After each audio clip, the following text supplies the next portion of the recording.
All right. So welcome to the preliminary design review for HODGE. First major design review of the year. Very exciting. I'm Nico. Oh yes, we should introduce ourselves at the beginning of our sections. We didn't do that the last 2 years. I'm Nico and I'll be going over background and systems and help you out a little bit later. In terms of what we have, these are the subsystems. This is the agenda for today. So I put the schedule in there tentatively. It was kind of a thing of like, if we get past this point, then we should think about moving on. But I know electrical and avionics will probably be a lot shorter than the 40 minutes. Mechanical hopefully won't be, but might be longer than the 7 minutes. We'll see depending on how much you guys talk. There's a lot in there, so no worries if not. And I want to have a break sometime in the middle around 2:30-ish, just because there is a lot to go through. We want to have lunch. We don't want to sit here and, I don't know, talk for 4 hours straight. Then we'll finish up with avionics, recovery, propulsion, and payload. And we'll save a little time at the end for questions. We have to be out of the room by 5 because there's, I believe it's mechanical keyboard club, but I don't think we'll go all the way to then. We do have the room just in case. They've been fantastic and super nice in getting for us. All right. Anyways, background. This is not new to you guys. This will be like important for someone who is reading this PDR or finds it online or something. But about us, there's about 60 of us in total. We were founded in 2018, so now 6 years ago, which is kind of crazy. We've had, I believe, 57 launches today. We might have had a few more that might not have been updated after the most recent tally. We do lots of different things, ranging from individual certifications to technology testbeds. We have a new hybrid motor project running this year. It's very exciting. And competitions. So obviously this is a design review for the IREC competition. So that's been our biggest thing this year and the last year as well. So a little bit about organization. We've split things up into sub-teams. We've kept those mostly the same from last year. For mechanical, we split it up a little bit further and have 3 additional leads as well. And we've also put more emphasis on logistics, and we've also brought payload in-house as a sub-team. So that's the photo from last year. This is the photo from this year. It's not actually a photo. We don't have an official photo yet. We'll get one on there. But yes, so each sub-team lead is in charge of their particular area of the design of the build process. And we all meet together to try and work out the kinks in the design and do the high level stuff. So the systems engineering we all do as a group between the team leads. I didn't include an org chart on here because that's been kind of fluctuating, but it's relatively similar as in everyone does their work. Now, when I say systems engineering, it's not as much as I had originally planned to be doing, just in terms of like requirements management, interface management, all that. Hopefully I over break, and in this spring I'll be able to formalize that a little bit more. But so far we've done a fantastic job of staying on top of that without having to have overly cumbersome or formal tools for that, which is great. About this design review. So this is a PDR, preliminary design review. What that means essentially is that not all of this is finalized. We're not immediately moving into production for all of these things. We don't need to assume that we have all our analysis done. We just want to have enough to be able to say, okay, this is going in the right direction. This is what we need to do to go from here until we're able to start manufacturing. And for the things where we are at a higher level of maturity, be able to say, okay, we're good. We've put a pin in that. We've chosen this. Now we're going to go build. So there's a bit of a range across the sub-teams about where each component is, where each subsystem is, but within each sub-team, it's kind of tailored to what's going on there. And yes, we'll hold a CDR-ish, more towards critical design review in March or so after the first test flight. That could be, the CDR could be pushed to April, but we'll see. Flexible idea. You guys know what HODGE stands for at this point, but reiterate it again, the highly optimized data gathering explorer. This is our third team rocket of the modern era after the Dark Ages. We started officially in September this year, so no over the summer planning to the degree that we had last year. The link to the Notion documentation is on there as well. The competition, it's not being called Spaceport America Cup this year because of legal question marks.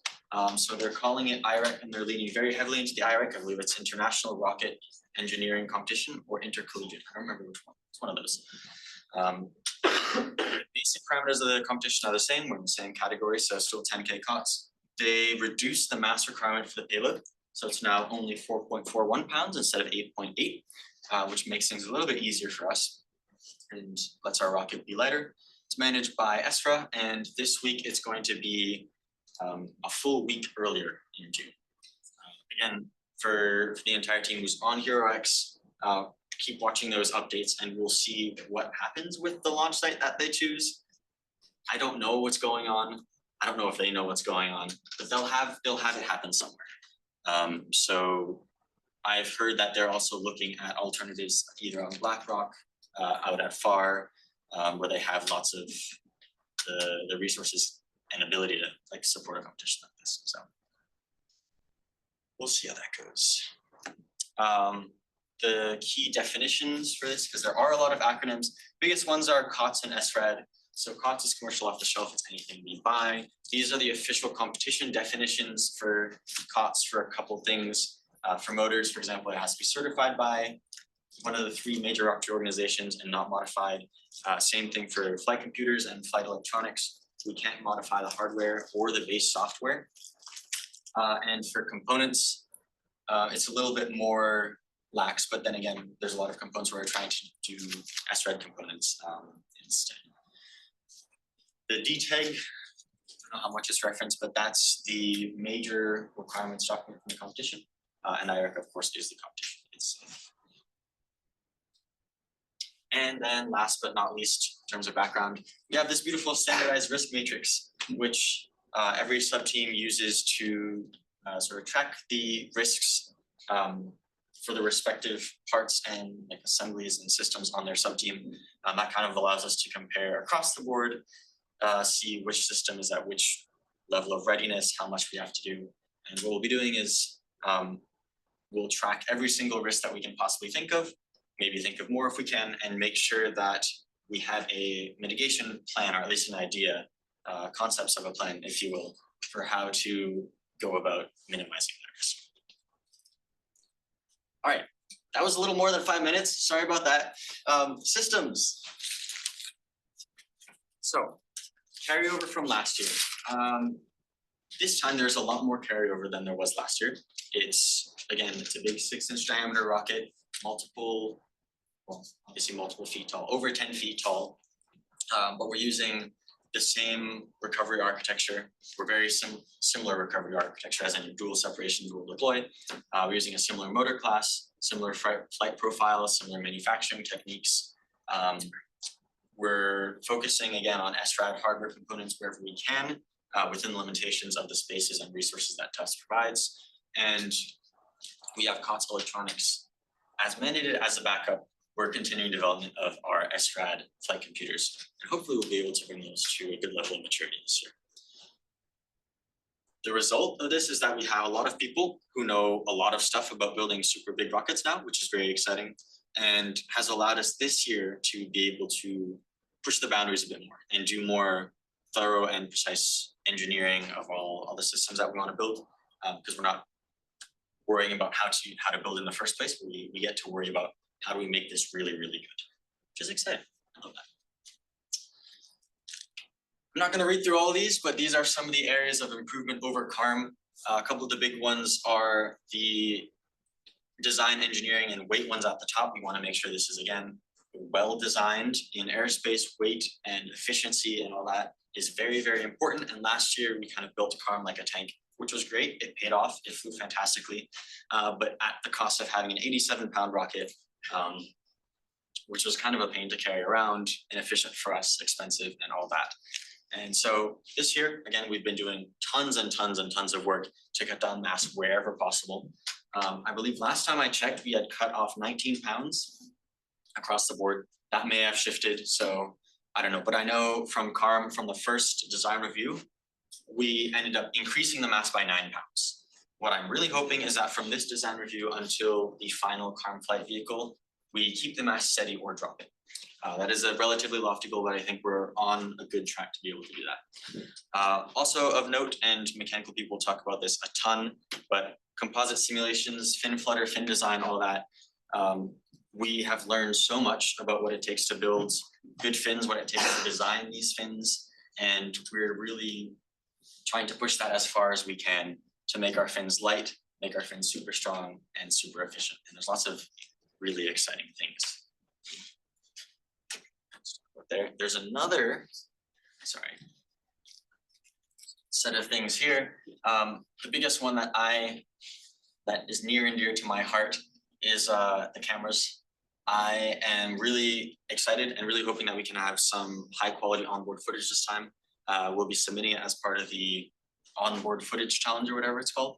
But I'm very excited about that, hoping to get multiple camera angles instead of just hit or miss on one. And the fact that we had our own dedicated payload sub team as well. And last but not least, the SRAD flight computers this year, we are hoping to have it by either the second test flight or by the competition, hopefully be able to give it control of the rocket and of the parachutes. So we'll see how that goes. But yes. Oh, actually, one more thing. The apogee control. Very excited about that this year. It's not active aero. It's not any sort of fancy closed loop control, but the fact is that we do have swappable fins that we can control apogee with in 5 to 10 minutes by swapping them out. And we'll have adapters for ballast as well. So it's not just CARMs like point and shoot and hope it goes to 10,000. We'll have a little bit more control of that, which I am excited about.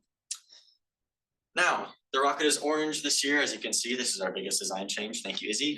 Was that Izzy? I assume that was Izzy. Nice, it looks good. So yeah, general architecture stayed the same. We have the separation points are different this time, as I'm sure Cisco will mention later, but we'll have a separation point up at the nose cone and a separation point down right above the Drew compartment. And hopefully that'll, as Cisco mentioned again, prevent chutes from tangling. When we refer to the booster, it's that aft section at the back with all the fins, and forward section is the tube at the front plus the nose cone. And yeah, avionics bay is the section in the middle with all the cameras, all the wires, all the fun stuff. Oh, sorry about that. The dry mass at 45.4 pounds is quite good compared to CARM. It's a lot lighter. It should be easier to carry. It's still heavy. It's still quite beefy, but it's being brought down. And then a little view of the inside as well. So current layout, and we can go over this more in detail. There's a lot on the mechanical slides as well, but we've moved the payload up into the nose cone to sort of remove that dead weight sitting within the coupler. We'll have the main chute again above the avionics bay, drove chute below the avionics bay, motor mount and fins at the bottom of the rocket, and TBD on whether we are able to add an additional payload of some sort, like cameras or electronics, to the upper part of the nose cone, sort of underneath that metal tip. We'll be looking into that.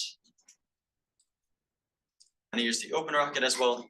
Open rocket has been fluctuating around quite a bit. I'll go over parameters in a bit, but we've tried to have a really accurate open rocket this year. We've learned a lot last year about what parts we have, what parts take up more mass than we expect to take up. And we've tried to have that in here so that we don't get surprises down the road where we keep adding mass and adding mass and adding mass. So this is, for all intents and purposes, as close as we can get now.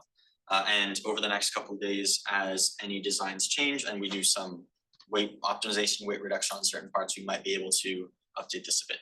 But otherwise, that's what it looks. We have a good, healthy stability margin here.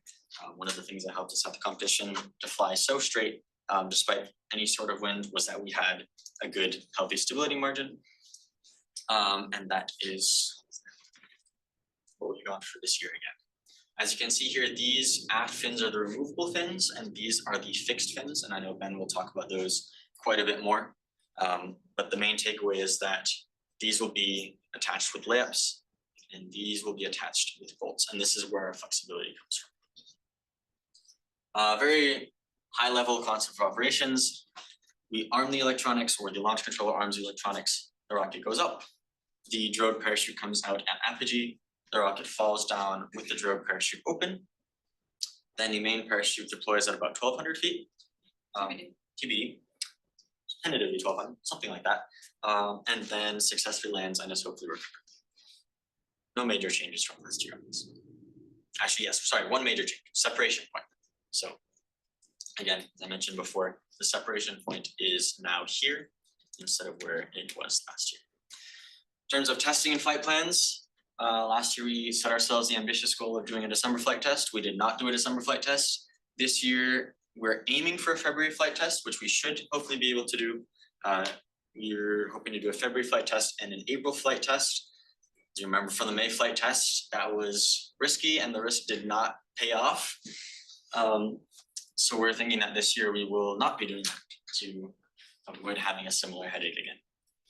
But in terms of targets, we'll go from mid-altitude and then high-ish altitude power flight on a test as much of the rocket as we can and as much of the electronics as we can.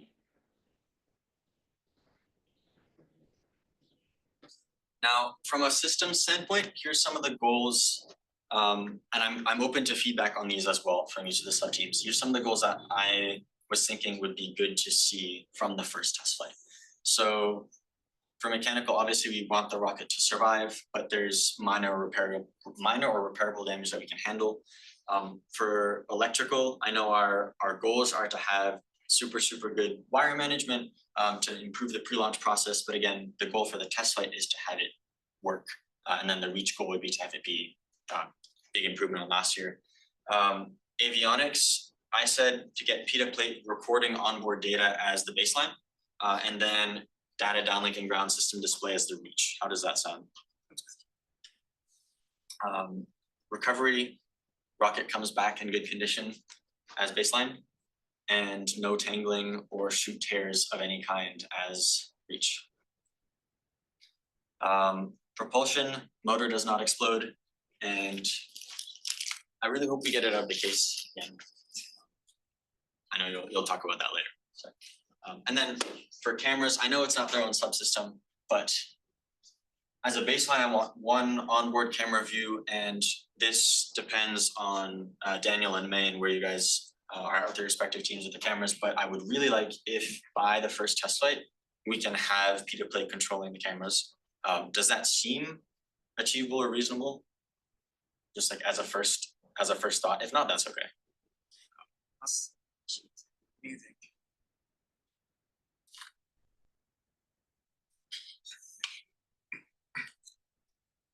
TBD. I'll keep on dreaming. It's okay. Before we go into flight simulations, a little note about the parameters we chose just to sort of standardize these. So Space for America and St. Albans obviously have very different conditions because one's in Vermont and one isn't in Vermont. Sorry. The parameters for Space for America, they are chosen based on weather history at the site, the stuff that the guidance that ESRA provides us, the actual physical characteristics of the site, so the altitude and all that. And that 4 degrees is the shallowest launch angle that they will allow us to launch at, according to their rules. Now, last year, we were allowed to launch at a slightly higher angle, slightly more vertical angle because reasons, but they have now changed the range to 84 degrees from vertical plus or minus 2. And it is at their discretion. So depending on winds, depending on wind direction, wind speeds, we might have to launch at a lower angle than we initially had hoped for. So again, this is where having that flexibility in terms of fins, being able to change those on short notice, that's where that does really help us. What else? It's currently simulated for an average of 8 miles an hour wind speed. If we bump it up to 25, which we saw during some of the windier days there, the apogee does fall by about 600 feet. It has quite a big effect just because of the stability on ascent and all the drag as it goes up and all of that. What other major things? These should translate relatively well to another sort of desert-based launch site like Black Rock, Nevada. I'm not entirely sure how well they compare to FAR. So we will see if Esper says anything about switching there, about running some simulations. I think the altitude is a bit lower. Sorry, yeah, the altitude is a bit lower there, and so the air pressure is higher. Yet might have some more drag from that. Right. The St. Albans is a little bit more standard. The one thing to note is that they only have a 12-foot rail, so our off-rail velocity takes a little bit of a hit from that. And we might maybe want to think about is a rail extension, although I'm not sure how happy they'd be about that and how much. Yeah. You just buy our own rail. We could also just buy our own rail. It's worth thinking about at what point we want to buy our own rail. Yeah. Cisco, do you have a like off-rail velocity that you'd want to have us not go below, not for competition, but for test flights? 60, like not that unreasonable. Okay, so we should be fine for now then, but if we have to, then we can look into it. Here we go. For test flight 1, with the L2200, we go to about 4,400 feet. We have a nice rail exit velocity. It's got a nice kick right at the beginning. Good stability, quite slow. It hits its top speed just 700 feet off the ground, which seems a little bit off to me, but again, it's not going that high. Good descent rate under drogue, good descent rate under main. Nothing particularly surprising here.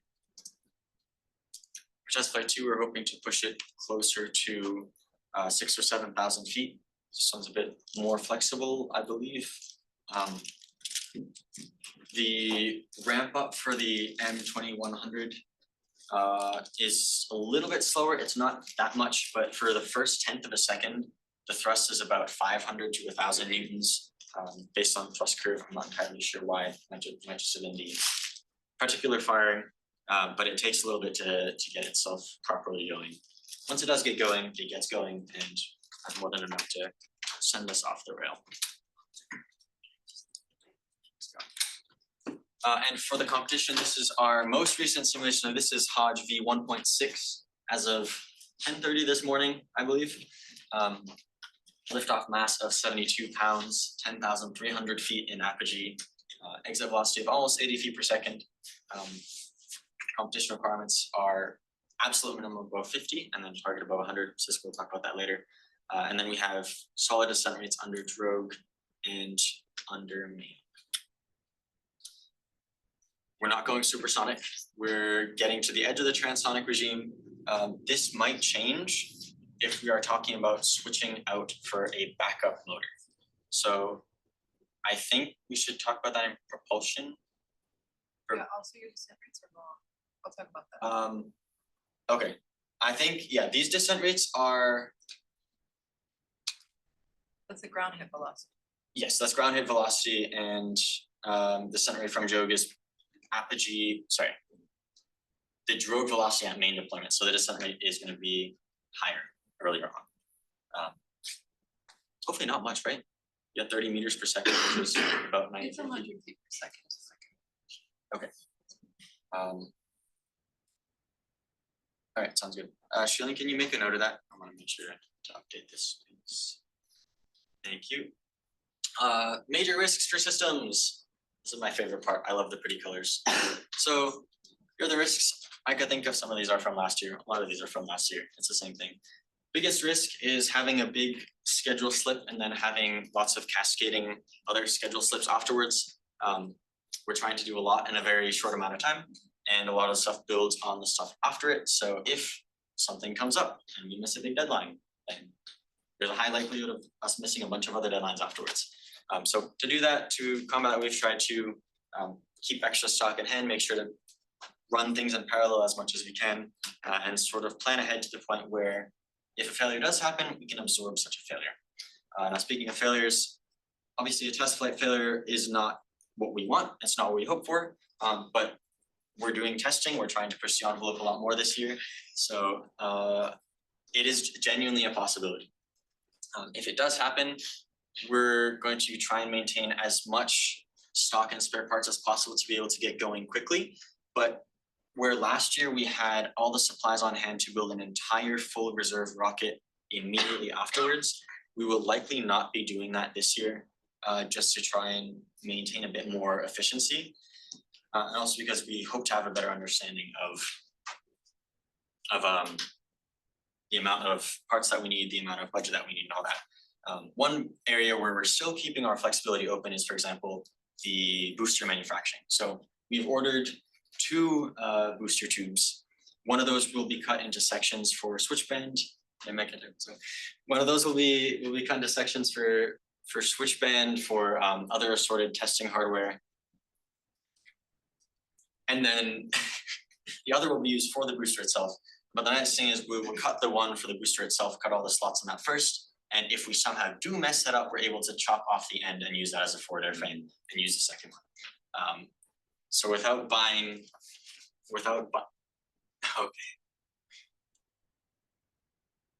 Oh, yes. So without buying a ton of extra stuff, we'll be able to save credit. Another major risk, and hopefully Ari will be joining us later on, is that the payload structure isn't ready.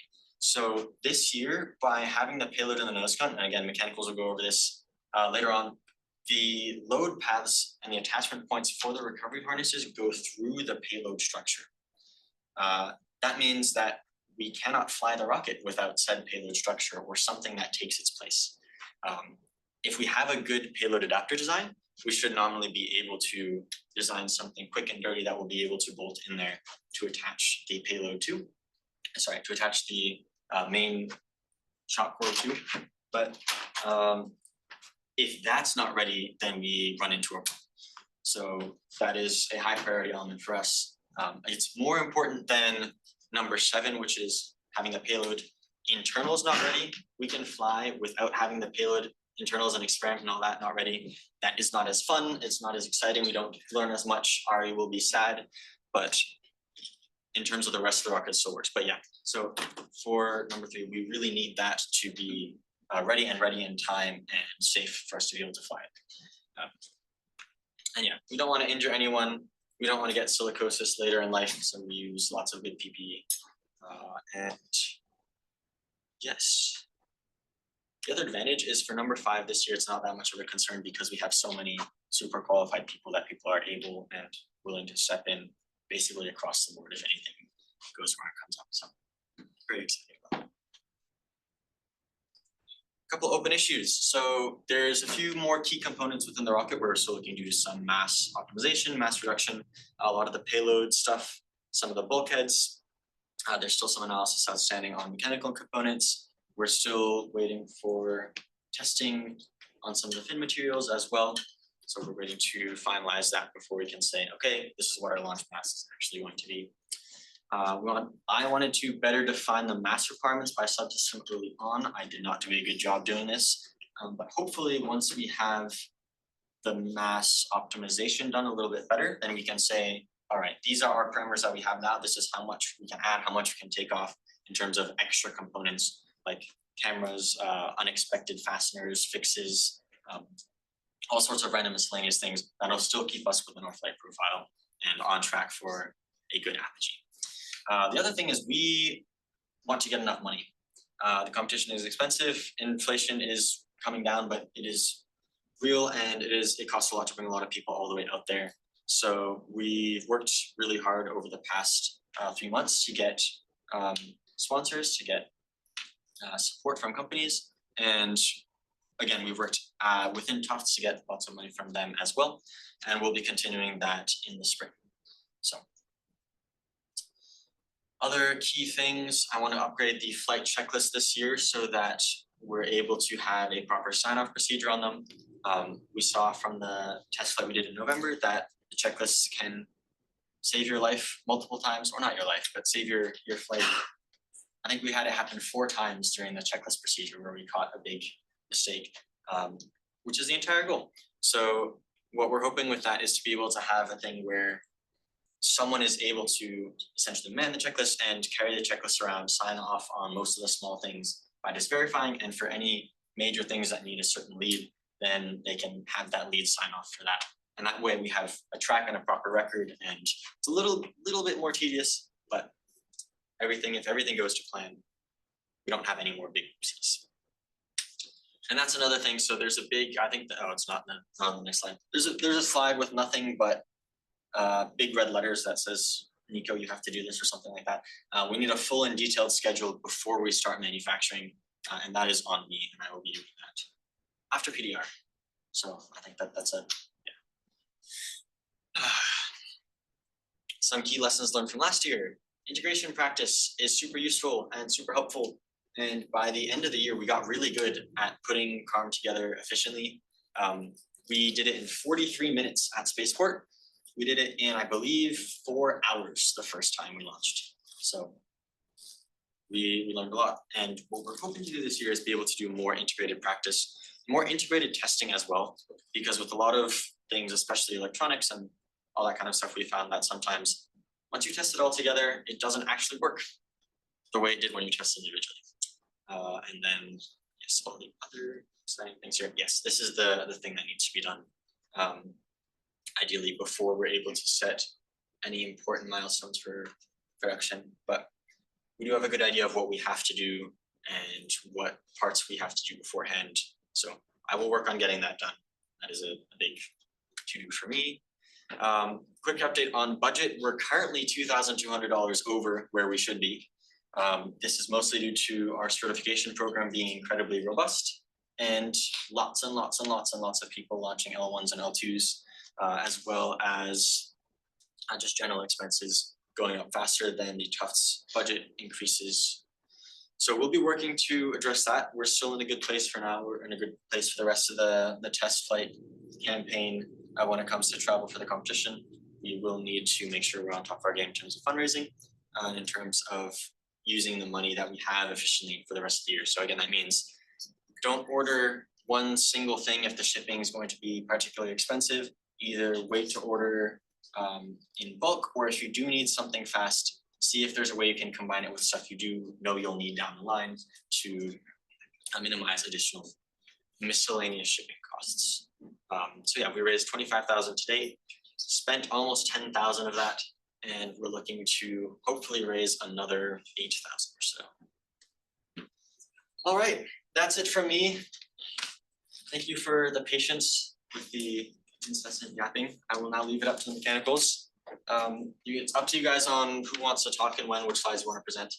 But yeah, any questions, any issues on systems and background and all that before I move on? Anything I said that someone doesn't agree with that I need to fix that brought up anything else? I want to check before. So I don't know what we should talk about. Your rail velocity is pretty low. So we should. We for the N220, we Yeah. have a backup that has 92 feet per second, but that'll be in the propulsion discussion. The issue with that is the velocity troubleshooting of the flutter. Okay. Yeah. So it is on the lower end. I believe CARM had 74 and then 78 feet per second, so in the same range, but it's I believe the official requirement is what shoot for 100. If you have between 50 and 100, you need additional analysis to prove that it's safe. So yeah. So that's a thing to look into, but yes, we'll be done with that. All right, I will leave it up to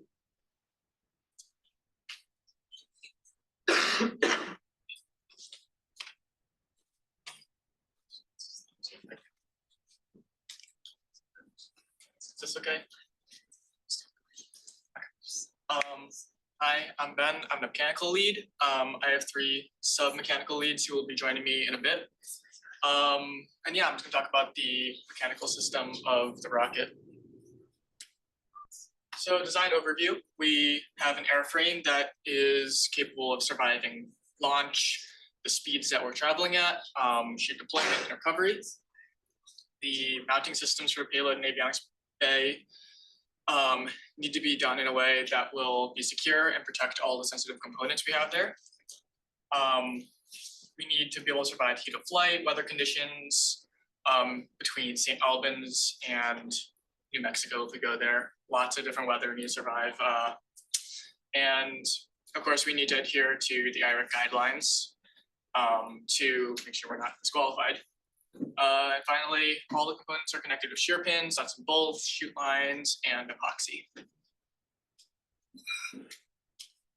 So up here we have the full assembly of the CAD. This is what the rocket is going to look like, and all the body tubes are translucent right now, just so you can see the inside components. Nico talked about this a little bit, but in the nose cone we got our payload and payload adapter. Between there will be the main chute, which is connected to the avionics bay, and it's separated at that point. Then we have the booster section with the drogue in it, and of course our fins. So the fin assembly is going to house the motor and of course our two sets of fins. The motor mount tube is going to be made of fiberglass, and it's going to be the place where we put our motor, of course. We have through the wall fins, so they're more stiff and it should increase our strength. We talked about this a little bit, but the first set of fins are the permanent mounted fins that are not supposed to move. They're going to be 1/16 inch fiberglass core, which I'll talk about in a bit. And then we're going to have a second set of fins that is going to serve two purposes. You can see a little bit, I guess we don't have the laser pointer, but we have nuts and bolts holding those three aft fins in. Those are going to be aluminum 2024 T3. And they're going to serve the purpose of, one, we'll be able to swap that geometry with a more aerodynamic geometry if we need to increase our apogee at the launch site. Or if we're going to overshoot, we can use fins that are going to be taller and will disrupt the flow more. The second purpose is that upon landing, those are going to hit the ground first, ideally. And if those break, we can just replace them as soon as we can and launch whenever we need to. The interior epoxy fillets between the fins and the motor mount tube just make everything more rigid and will keep everything in place. Here's just some of the engineering drawings of the various components within the fin assembly. We got our main set of fins and centering rings. And then here's the aft swappable fins and a part of the fin mount that is basically going to be permanently fixtured, allowing us to put the swappable fins in there where they're aligned with three screw holes. So this is the thrust plate. Big difference from last year is the wall height. Instead of having very tall walls, we've optimized such that the wall height is just enough that it will survive basically all of the forces on the rocket. There was a lot of FEA involved in getting this design, which Sean will talk about later. But basically it has grooved walls for better epoxy adhesion. We have these three fin slots for the fin assembly to fit and the line. Rail button is going to be mounted in that front hole on the side, and we have holes for the COTS retainer, which is just going to be screwed in. This is the engineering drawing for the thrust plate. This will help us a lot when it comes to actually manufacturing the thrust plate. Yeah. So another important part of the assembly are the airframe bulkheads. This is the aft airframe bulkhead. As you can see, there is a rail button attached to it. And this is going to serve as the hard point for our second rail button. The first of which I just mentioned will be in the thrust plate. So these are going to connect airframes to the recovery harness. We are using a 5/16 inch 18U bolt. That's going to be bolted in, And then the blue right there is a stop ring, which is going to improve our shear strength of the whole assembly and keep everything in place. Yeah, they're going to be pretty similar to last year, except I believe we're using a different U-bolt, and our stop ring size has been optimized using shear calculations to ensure that we're not making a stop ring taller than it needs to be. So up here we have the avionics bay. This is where all the electronics and avionics systems are going to be. It is basically 2 bulkheads that are connected by 2 all threads instead of 4, like last year. We're going to have our batteries and all our PCBs in here. And then as of now, we have 2 cameras, a small one and a big one, that are located on the fiberglass airframe of the avionics bay on the switch band. Another improvement is this year we're going to have a hatch in the switch band, which is going to allow us to access our components once the rocket is fully integrated. And then the construction has been streamlined such that it's a lot easier to assemble and disassemble whenever we need to do any modifications we need on launch day. This assembly is going to be subject to vibrations, shock loading, and oscillations, and we want to do a bit more further analysis on how the avionics bay will basically experience that, and if there's anything we can do to improve that. We're still working on wire management, but that's something big that we want to work on this year so that everything stays in its place and there's no risk of pulling out wires. The bulkheads are on either side of the avionics bay. On the top is the stuff that's inside the av bay. That's the CO2 canister. And on the outside is the U-bolt for the lines. And those are 2 black powder charges, and then the other side of the CO2 assembly. This is also where the threaded rods are going to be mounted to the avionics bay. They're connected to a recovery harness, like I mentioned, and this will help with the separation points and our dual deploy system.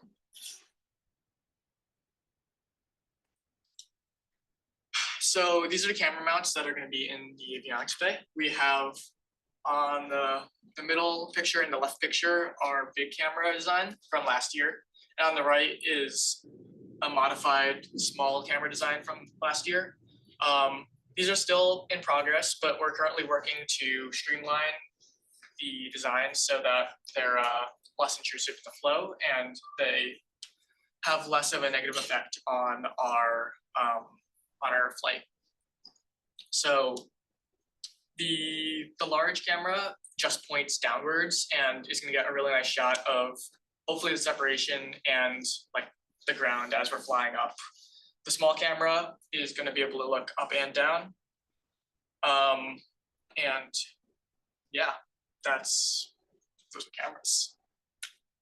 And then of course we have engineering drawings for both of the camera designs that are going to be mounted to the switch band. So here's a bill of materials for what we need to assemble the mechanical system. We have fiberglass, epoxy and hardener for the fin layups. We're using 1101 epoxy paste again for constructing the airframe motor mount. This is the same as last year. Fins, that needs to be updated. It says 3/32. We're gonna go with 1/16 fin cores this year. So we need to fix that. But yeah, I'll get a bit more into that. But we're gonna use 1/16-inch G10 fiberglass sheets for the fin cores. G12 fiberglass tubing again for the airframe, nose cone coupler, and motor mount tube. Camera mounts are going to be carbon fiber reinforced ABS again. The bulkheads, thrust plate, motor mount tube, and removable fin mounts are going to be aluminum 6061 T6. Another update actually. Removable fin mounts, we should do an analysis to see if we want to do aluminum 2024 T3 as well. and that's the aluminum that we plan on using for swappable fins due to its increased strength and rigidity. U-bolts are going to be avionics band bulkheads, same with the nuts, and soldered rods for the bulkhead.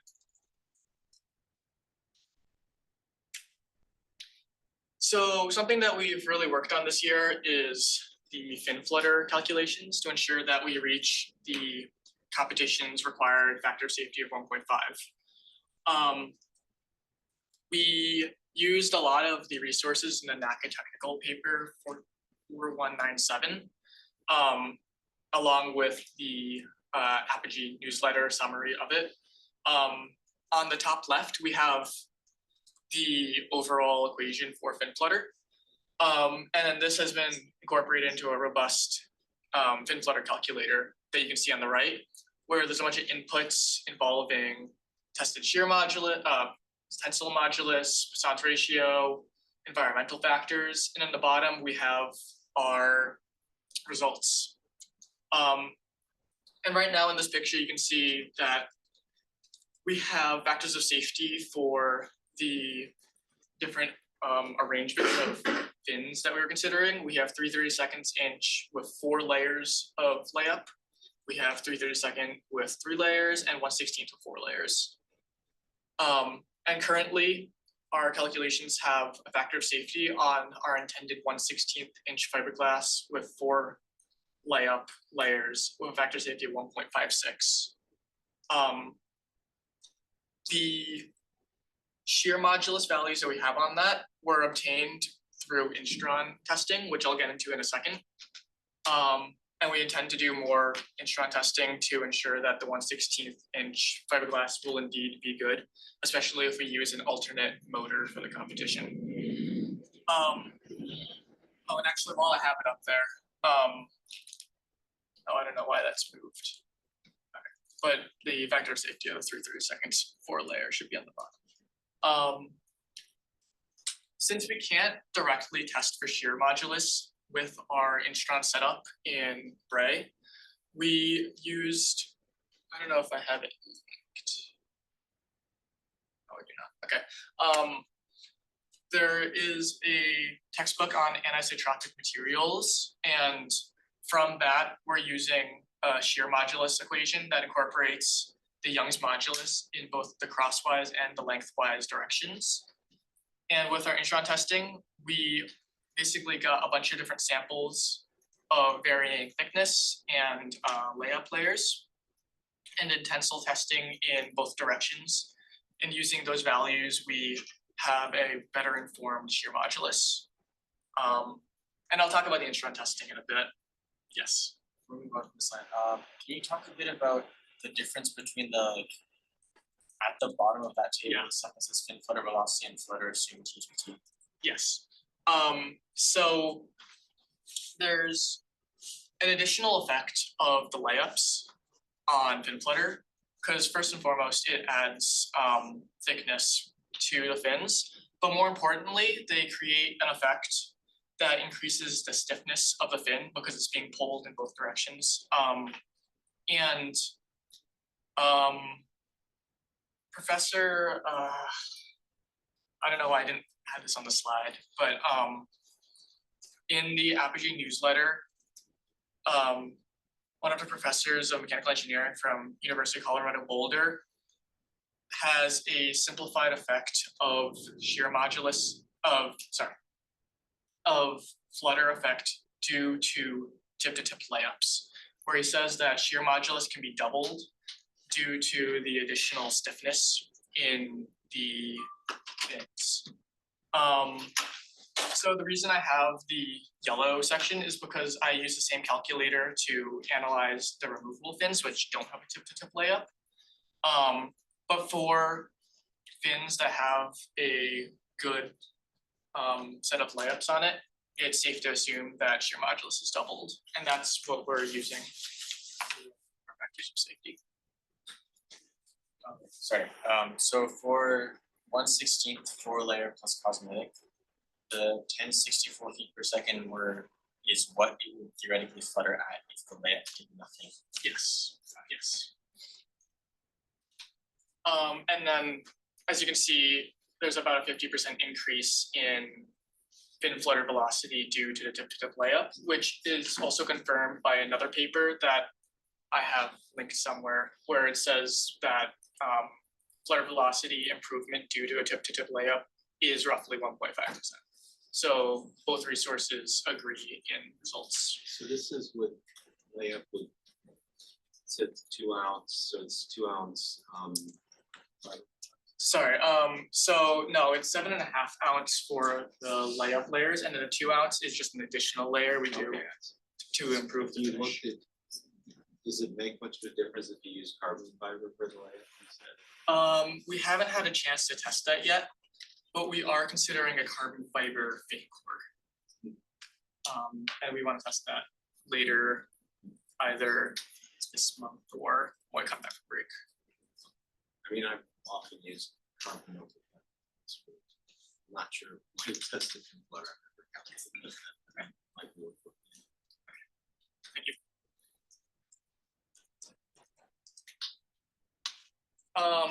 On the other hand, the swappable fins obviously don't have any layups.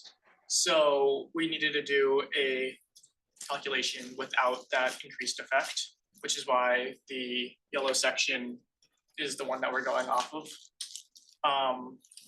Something interesting is that due to the front set of fins, there's a bit of a wake around the aft swappable fins, which you can see in the console simulation there.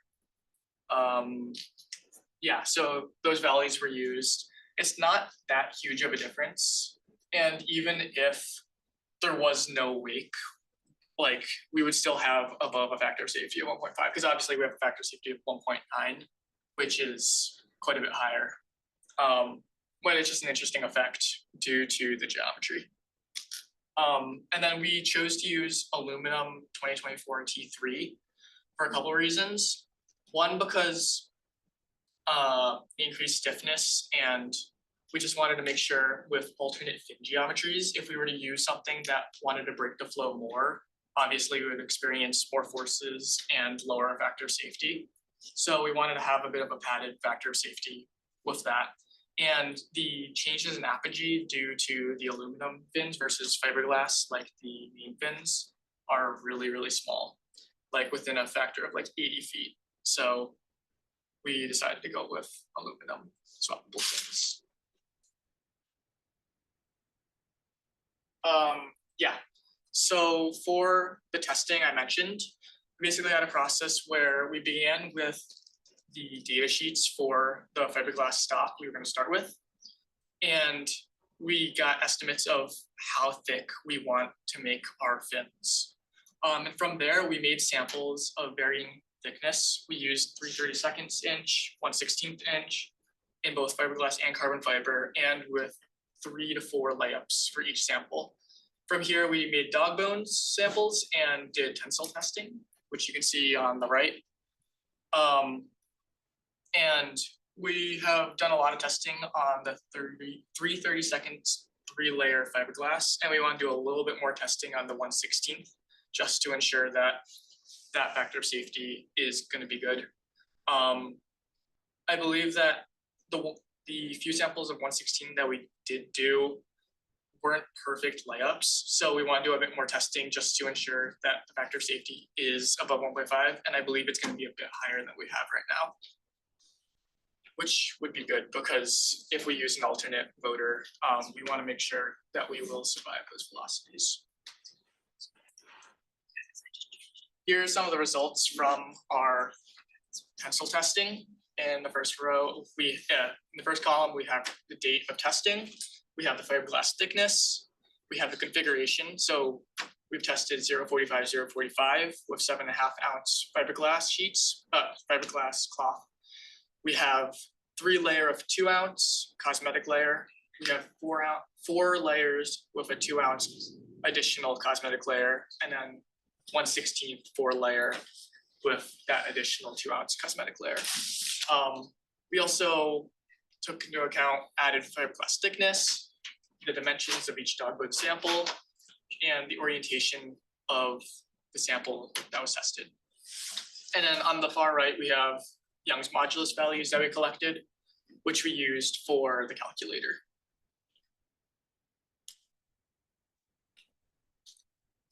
And then after all our testing, we decided to use a permanent fin thickness of 1/16 inch E10 fiberglass, and we were going to use 4 layups on that with an additional cosmetic 2-ounce layer. The removable fins are going to be 1/8 inch aluminum T24 224 T3, and these decisions are coming from simulation research and real-world testing. These decisions will minimize fin flutter and allow us to make our rocket as light as possible. Yeah. And then y'all wanna.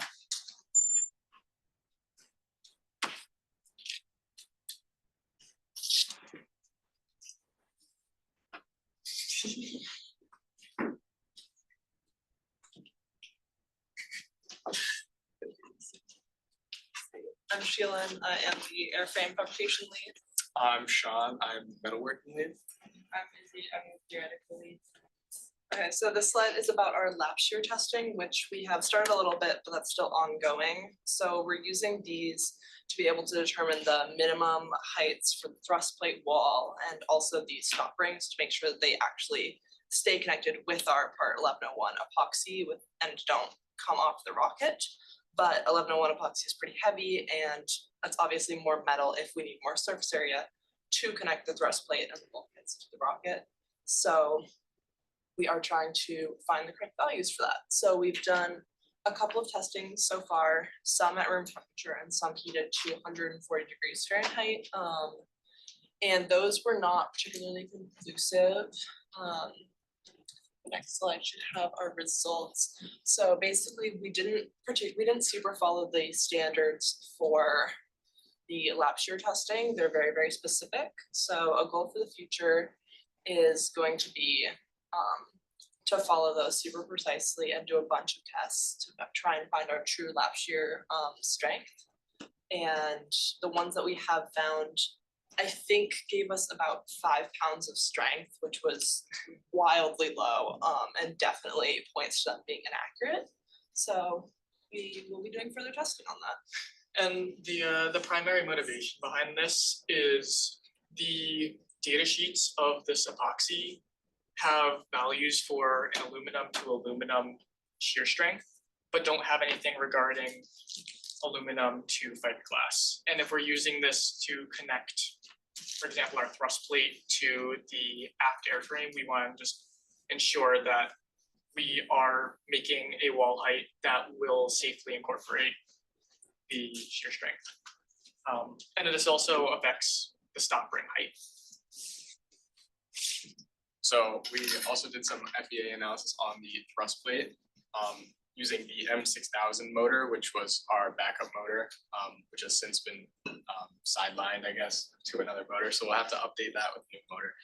But I took the max thrust of the M6000 motor and put it into SolidWorks FEA.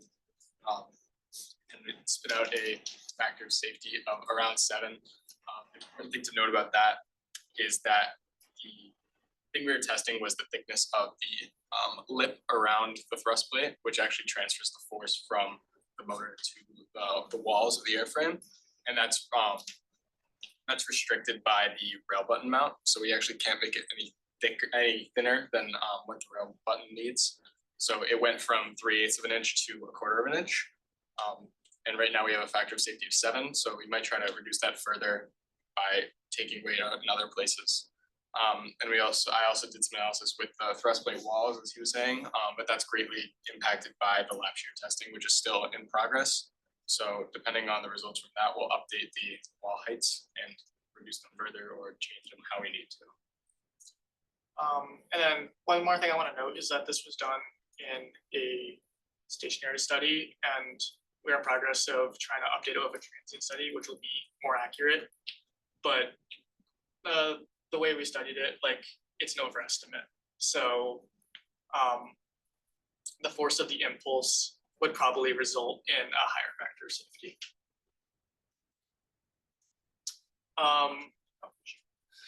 So Another thing we wanted to analyze was the fin mounts, which are gonna be aluminum. And the main motivation of this is our fin mounts are going to be epoxied to the fin assembly, whereas the swappable fins obviously are not going to be. However, if say a chute fails and we crash land onto a hard, cold surface like St. Albans soil, if the fin breaks the fin mounts along with it, then it kind of defeats the whole purpose of having removable fins. So the main motivation of this was to ensure that in a drop, the fin would break and the fin mount would not break. So a SolidWorks FEA drop test was conducted, and we got, based off of the stresses on the fin mounts, the interaction where the fin fits with the fin mount, we found a factor of safety of just above 4, which makes us pretty confident that in a drop, the fin would be damaged, but the fin mounts would be okay, meaning that we could swap them out.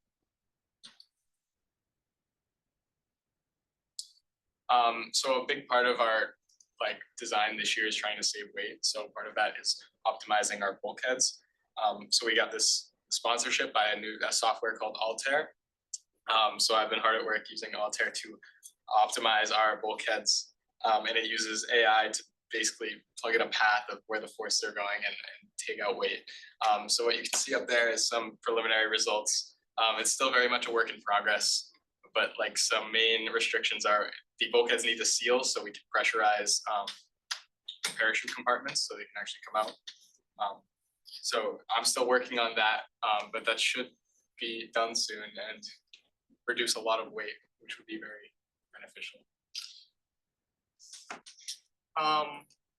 So some analysis on the different fin geometries of the swappable fins was done in console.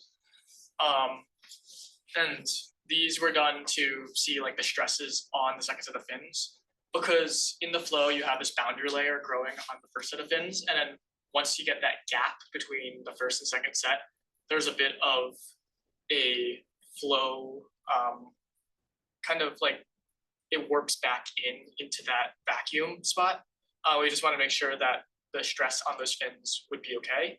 And along with that, we also wanted to calculate some of the drag forces created by the different fin geometries we had in terms of changing apogee.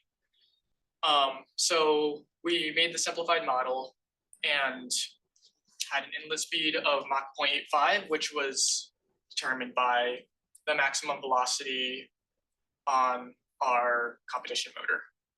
Pressure was 0.79 atmospheres because that's what it'll be at the point of maximum velocity. We used the K omega turbulence model with a mesh size of 112248 elements. And then the reason we have just a fin can with one set of fins is because we tried larger geometries and the computational power required to get this to converge was too great, and many hours were spent trying to get more accurate models to converge. So this was the best model we got, and the results are accurate, at least in the area of the fins which we're concerned with.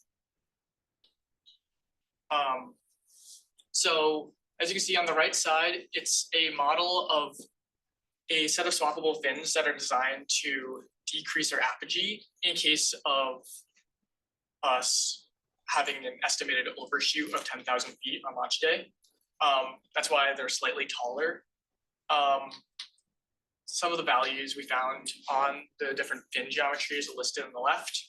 The fin stress is basically that red region on the bottom between the two fins. And that's to quantify how much force would be there due to the flow. Drag force due to viscosity and drag force due to pressure are listed. And as you can see, plus apogee fins mean that we want to improve our apogee. So they're smaller fins, and they have less drag force. Whereas the minus apogee fins, which are designed to decrease our apogee, listed on the right side, have more drag, obviously. These are the mesh sizes we used. The reason we used coarser on some of the bigger fins was simply because they weren't converging with the normal boundary layer, normal mesh size with the boundary layer control. Yeah. Very lovely. For this and for the rest of the console sims, I know once we add the layup thickness, it gets to 7.8. How do you think that would affect stuff or really affect stuff? That's something I think that the added thickness will impact the app swappable fins a bit more. But that's not a huge concern because in the next slide, we found that we have a gigantic factor of safety on that void, like in that vacuum between the fins. You can see the velocity profiles of the 3 different designs. And obviously the flow does slow down between the 2 sets of fins, but the force created there is so small compared to the strength of the fins that it's not something we're concerned about. And then these results will be a little bit different with like layups and the fin geometries that have been updated since the simulation. But this factor of safety is large enough that when we do redo the simulations, it's not going to be an issue. Something I've extensively worked on was bolt load calculators. So just to lead into that, I've set up with calculating the area for the external and internal threads of the bolts. And then also there's some inputs with the design load, which would be the shock load of the drogue times 1.5 for the safety factor. And then external and internal thread geometries. And then there's some equations up there that we use, which is just the force for the failure load of tensile and compression. And then on the right side are the area formulas used. And we ran through a couple different simulations to try to get like what the absolute maximum velocity would be. And we got that it was around 215 feet per second. And then it was plugged into a MATLAB simulation, or the load that we had was plugged into a MATLAB simulation, and then it would spit back out the max velocity based on that load. So with a bit of back and forth, we found that the load would be, with a load of 750, it would be around 215 feet per second, which is how we got the load. And then with that, and we were able to select stainless steel threaded rods, and we're doing 2 this year instead of 4. They are the same size as last year, but we're restricted to the size that McMaster sells, and they don't sell any smaller rods, but we were able to get the factor of safety down to around 5.16 this year. Yeah. 750 is including the factors. So for our permanent fins, those are the ones that are higher up on the rocket. There are going to be 4 as of right now, planned layup layers of 7.5 ounce fiberglass, as well as 1 cosmetic layer of 2 ounce fiberglass. And the 2 ounce is just to give us a better finish on the surface of our fins. And the size of each sheet is going to increase layer by layer to avoid delamination of the tips. So the first sheet we put on will be the smallest, and it won't even reach the fin tips. And then we'll just go up from there. And we're going to use cloth templates so we can be sure that we're able to cut the exact same size cloth for each fin. And we've done some mass calculations for the fin layups to try and see how the different number of layers of layups will impact the mass of our fins and the booster itself. So here is just some math that we've done. We found that the 1/16 of an inch base fiberglass core plus 4 layers of 7.5 ounce fiberglass cloth plus a cosmetic 2 ounce layer is about 0.2 pounds lighter than its 3/32 inch counterpart with 3 layers plus the cosmetic. So this just helps us. We are comparing this data with our fin flutter instrument testing data to determine our layups for this rocket. in assembly manufacturing, we spent a lot of time last year really working on and trying to perfect how we do our fin layups, and it's pretty much the same as last year. We are going to be cutting our booster body tube to size as needed. We recently bought a wet tile saw, which is a bit like a table saw, but it has a tank of water in it, which helps to reduce any fiberglass dust. So we might use that, or we might use a Dremel and sand it to get nice 90-degree edges. Then we're gonna cut our G10 fiberglass sheets to fin size, maybe using the Dremel and maybe using the wet tile saw, depending on what we can get working, and we're gonna file those down to be as precise as possible as needed. Our prep work is super duper important, so that way the fins don't delaminate. So that's 80 grit sandpaper sanding, and then we use lint-free cloths and isopropyl alcohol to remove any dust or debris, or especially fiberglass dust. And then we attach the fins through the wall mounts with 1101 epoxy, and we fillet that and allow it to harden.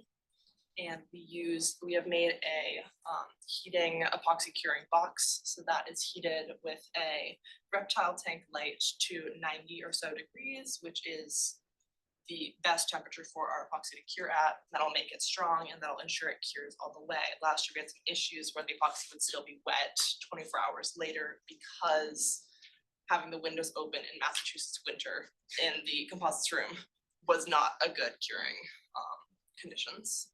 So after we do that, we'll cut the fiberglass cloth to size, increasing in size, measure our 2000 epoxy and the hardener, and we use 200% epoxy / hardener mass to fiberglass cloth max, and we mix it as well as possible. Again, we prep the fin assembly, and then we want to try and degas our epoxy. That's another project we're currently working on, is trying to build a vacuum-based system for that to ensure there are no bubbles. Otherwise, if we can't get that working, what we do is we allow our container of epoxy to sit for a few minutes and tap it on the countertop to release as many bubbles as possible. We found that does actually help quite a bit, although not as well as vacuum-based system would. We apply the epoxy to one cloth piece at a time, spread it really evenly, and then put that on the rocket, making sure that there's no air bubbles or any other issues. And then we cure that as well in our box for about 24 hours.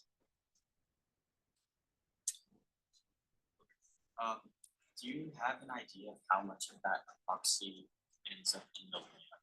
So I know for the stuff on the last slide, I used a 1-to-1 epoxy to layup ratio, epoxy to fiber ratio for the layups.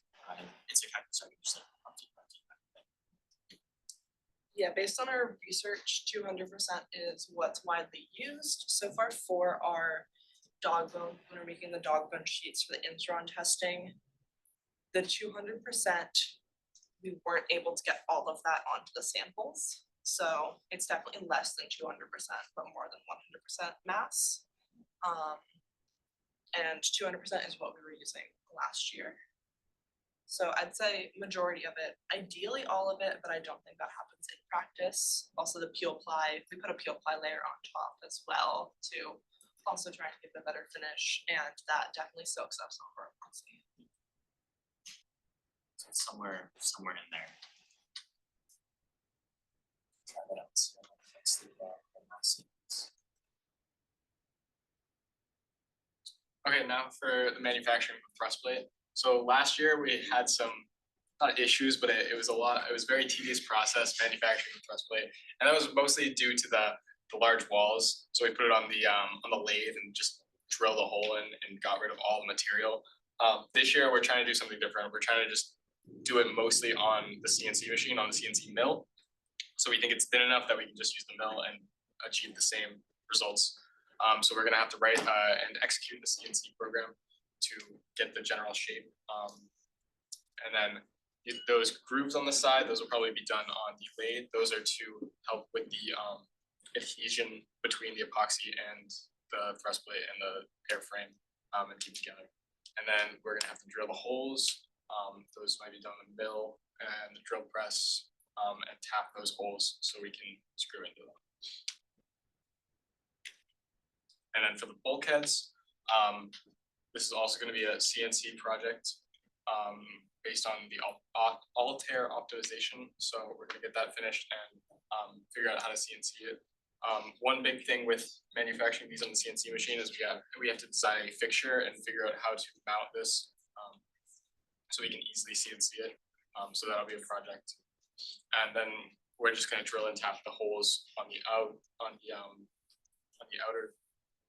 surface. That's to drill it into the airframe and keep it attached there. So we'll drill those and tap those, and that'll be it. And then for the removal fin mounts, these are also out of aluminum. So these will be made on the water jet. So we'll take the geometry and basically just put it into the water jet. And then drill the holes on the mill for the bolts. Also for the removal fins, those will also be done on the water jet. We have a slide for those, but those will be done on the water jet and on the mill because they have a little lip to them too. So that'll be done on the mill.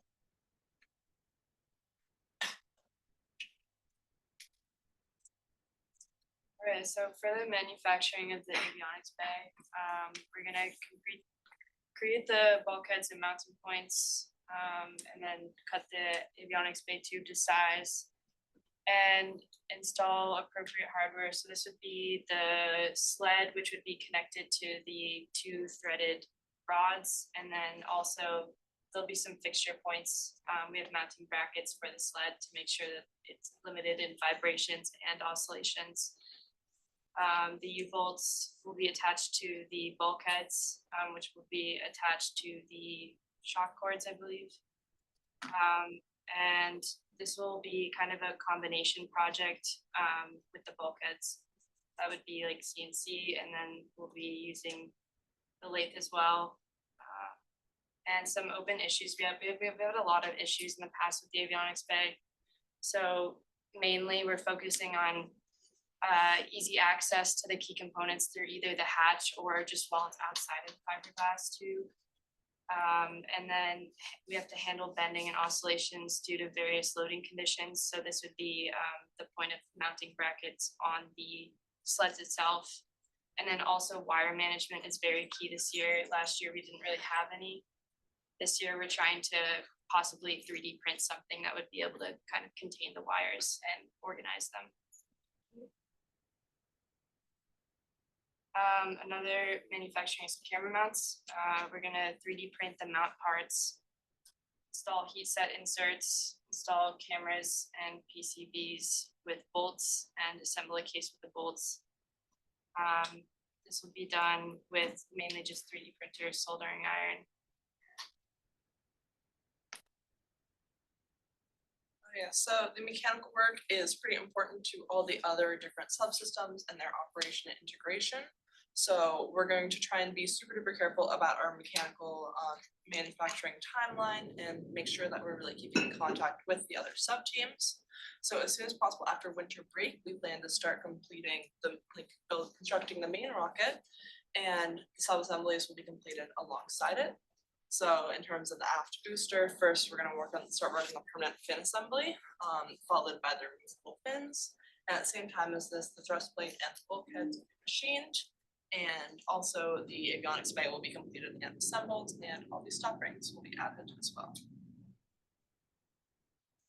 Up here we have the mechanical risk matrix, just analyzing some of the risks involved in our system. Up some of the red ones that are like more likely and more dangerous, I guess. We have thrust plate detaching from the airframe after the boost phase or during first year of deployment. This would be pretty bad because a lot of the airframe depends on this component. And to reduce the risk of that, we're going to continue with our lap shear tests of the 1101 epoxy and ensure that the wall height used for the thrust plate into the airframe is indeed high, does have enough surface area to get a good adhesion to the fiberglass. Another risk is the out of bay closure failing, which would result in electronics damage. This one wouldn't be as critical to like safety, but it could happen, and we want to make sure all the threads are thick enough and that the coupler tube is epoxied properly to mitigate this risk. Third, we have the payload attachment failing. This is a big one because obviously we're dispersing the force of the shock cord through the payload.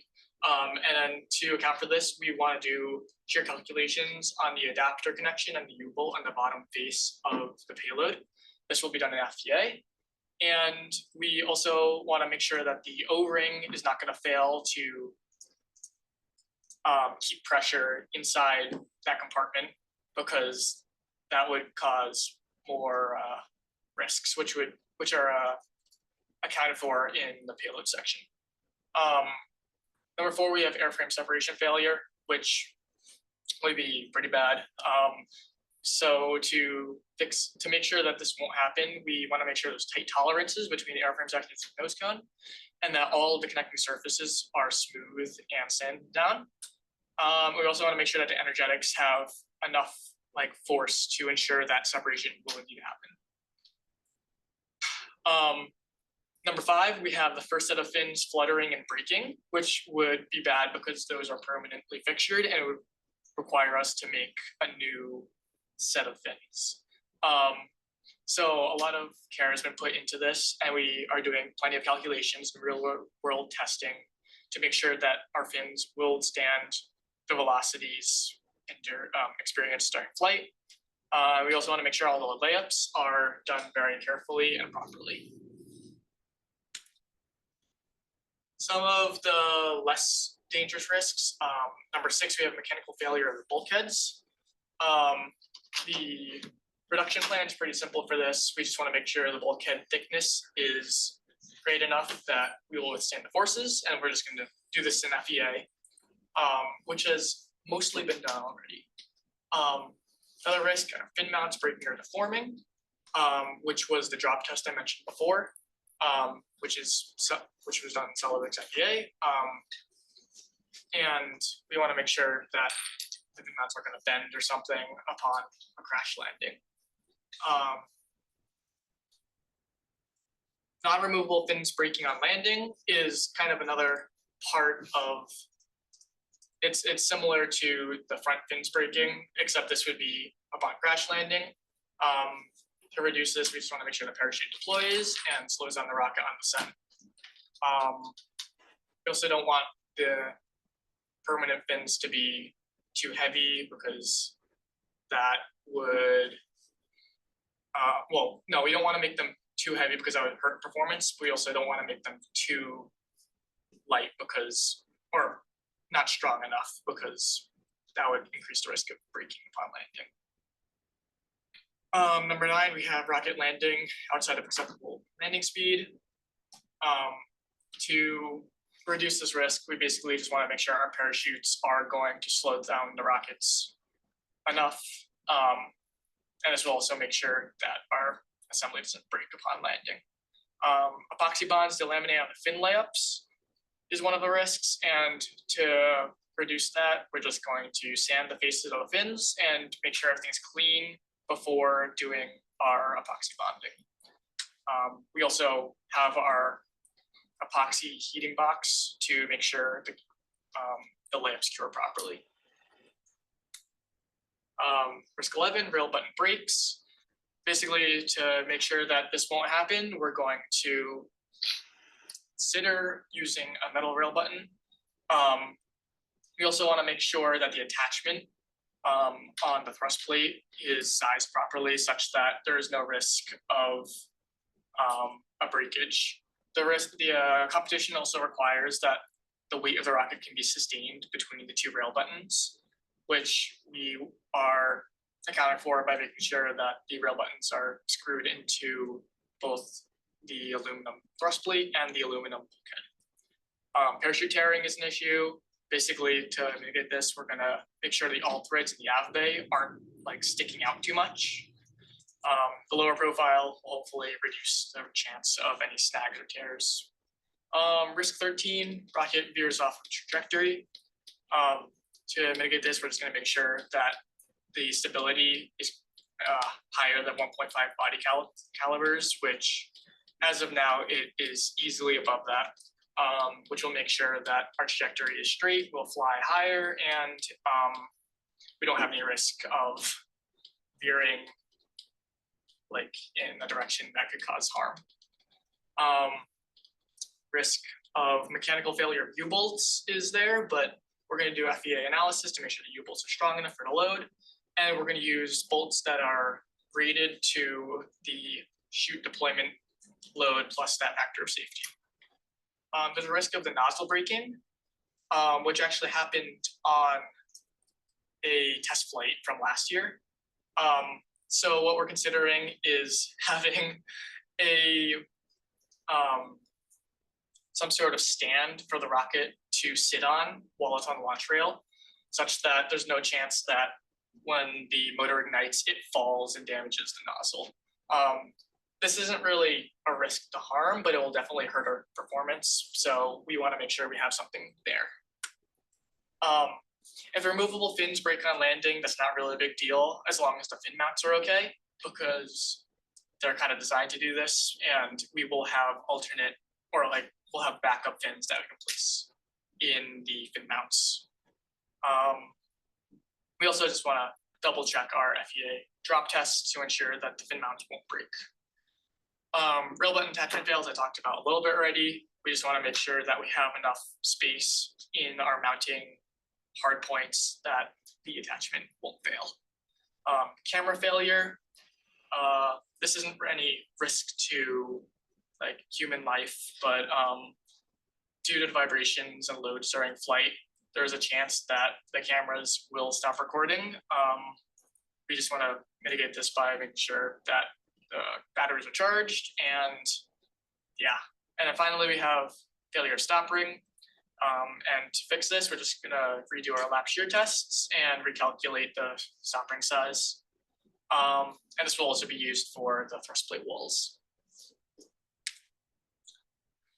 Some of the open issues, we want to redo our lap shear testing because the results we got are very different from what the data sheets suggest.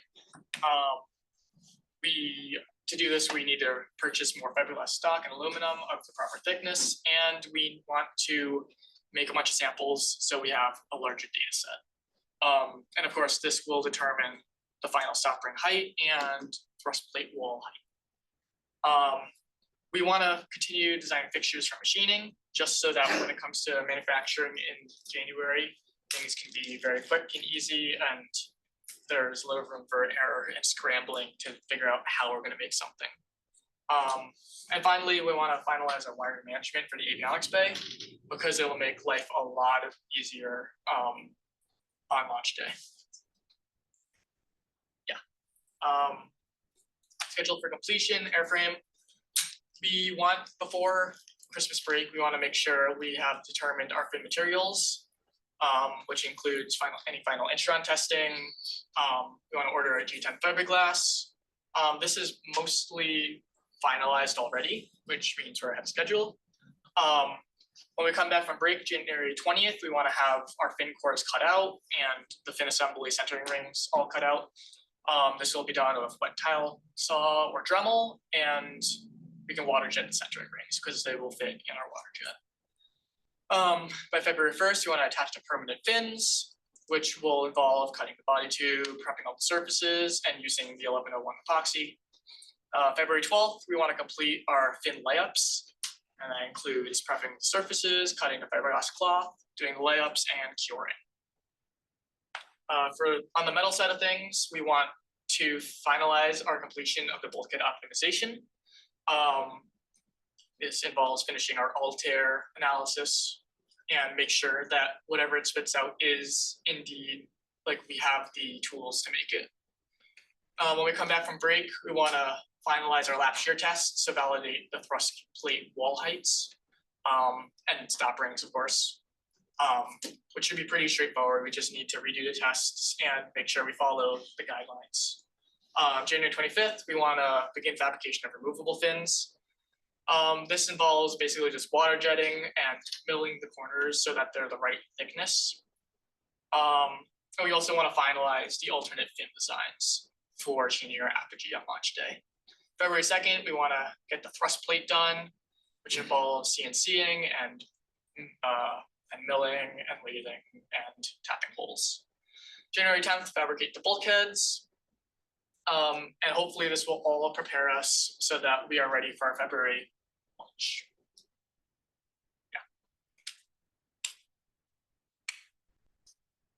So. Okay, Sam, do you have any things you want to go over in front of? No. Okay, sorry, I have a list. Oh boy. If you go back to the thrust plate, I guess you left it as an open issue for the fixture design. But when we design fixtures, are we thinking, or have we thought about, I know because I haven't thought about this before today, but are we thinking of making one fixture, like one model of fixture block that we'll be able to use for all of the metal parts on machining, or do we want to have like one for the bulkheads, one for the thrust plate? I think having one fixture would be a good idea. That would cut down some work. And they're both similar components. They have different sizes, but something we can look into. Alright, next thing, rail button hole in that thing. Analysis question mark. That's on the to-do list. Yeah, that's the main thing holding back the like the further optimization there. So we can do some FBA or get some bolt load calculations, screw calculations done. Because that just needs to support the rocket hanging upside down, so it's not as structurally like significant as it's not gonna get blown up by the motor or anything like that. Do you know if there's any possibility of using a smaller screw for the rail button? Like, are there any like COTS rail buttons that come with just a smaller set screw? How big of a screw would be?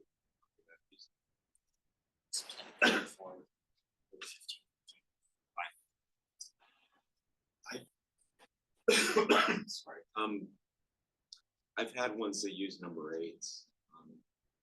The other thing is you could think about putting it into the part with the charge.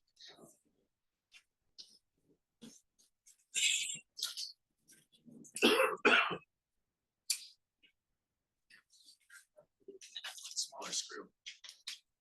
I can show you one. If we make our own scraps, Yeah, we can also, as long as it sustains the way that a rocket's sitting vertically, shearing off on the plastic plate, yeah. we do make custom kind of display as well. We could just The reason, the ones that I had to use the smaller screw, the reason they did that is because there was one that British kids used to have it, but it was nice because you could use the same screw for a 1010 or a 1515. And so if you wanted to switch them out, you could, if it isn't too heavy, you can switch them out by just unscrewing.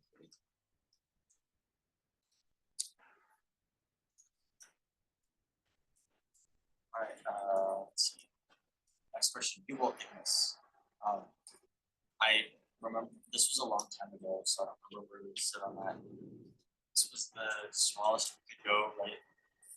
Mr. Hyde. for the U-bolts, I picked one that I can't find the slide.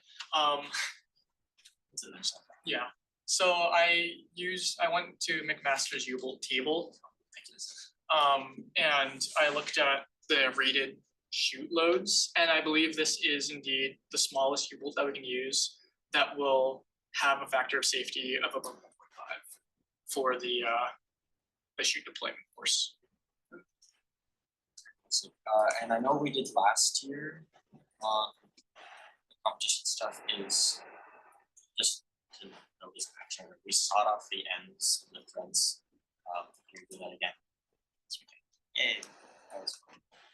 I remember Nick said, why are you doing that with the hacksaw? It's gonna take forever, and then it took like 20 seconds. Yeah. Anyways, McMaster says 950 is the working load. They don't list shock load. That's not within your margin. I'm no math major, but that was correct math, right? if it's 500, then 1.5 is Y'all said 750. Yeah, but I The don't think, factor of safety. I don't think there's Oh, that are anything, factors. Yeah. I think there's nothing in between there. I might be wrong, but I looked and I think we are like factor of safety of like 2 or something, because it's like a big step down in the rated shock loads, I think, on McMaster. But yeah, no, the load is 500 and we say 750. It's 500. Yeah. Otherwise, yeah, it's not. Yeah. Is this what 950? But then I think the step, anything smaller is below 750, I think, right? I don't know. I trust I you. think I saw I think- 600. Yeah, I think it's like either 600 and 950. Oh, what? I know we haven't done anything for this, but we should look at doing some sort of analysis for how many screws we need on the like going inside of the buckets, because those were really a pain to manufacture. If we can get back a few, I definitely want to do that. I don't know if you guys have thoughts on that. The Altair, Oh yeah, the Altair did spit out like 4 screw design, so we can look at that and do some analysis and stuff. I know like we broke like 3 taps last year. oh yeah. Yeah, it's definitely something to look into.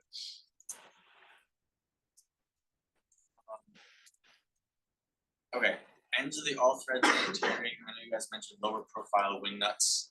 I assume that we're like planning to cut those down from what we have on there, of course. But was there anything else you guys have either looked at or thought of right now for protecting that? Or is there anything in Cisco that you want to see from that? In terms of like making the all threads and wing nuts less tear.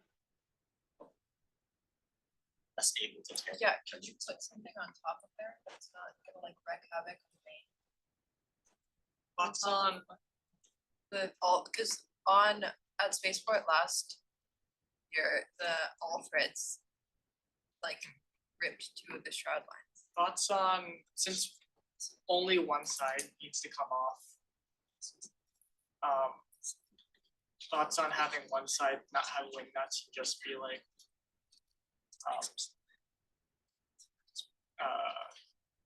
like flatter, like, you know what I mean? I'm sorry, explain. Well, the wing nuts aren't the problem, it's the all threads. Yeah, but oh, I guess we could put like rubber, Yeah, I was thinking we could just 3D print the cap. yeah, like a rubber cap or something. So I believe the wing nuts are only on one side. It's Oh, right, I don't know if it's like on camera, at least, yeah. Is that way? You don't even have to make a cap, you could just get like a cap nut, like they have nuts they sell that just have like a little.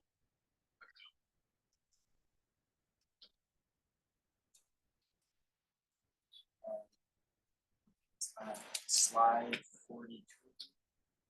Oh, it's next one. The U-boat mounting plate. Last year, I know because I did it, I got something out that looked like a U-boat mounting plate, and I was like, yeah, that's good. Can you guys at some point take a look at what McMaster sells and see if the ones that we make, if we can make them thinner and like a little lighter? Because those were surprisingly heavy just. I mean, Okay. I don't think it's made out of, it's made out of the same material though. It's the same thickness and material. oh, really? Okay.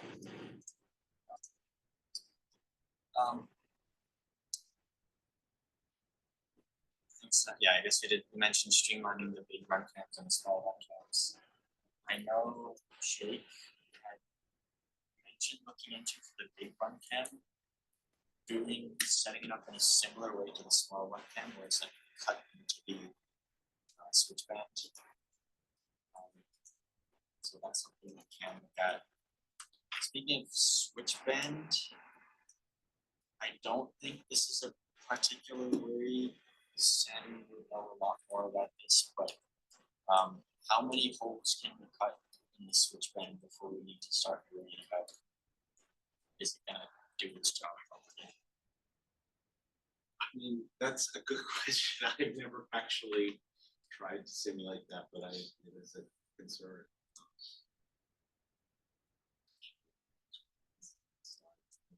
It's something you should.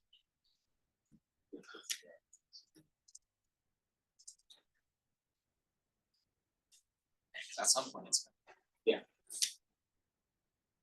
Myself sometimes are still holes for the screw switches and holes for the venting and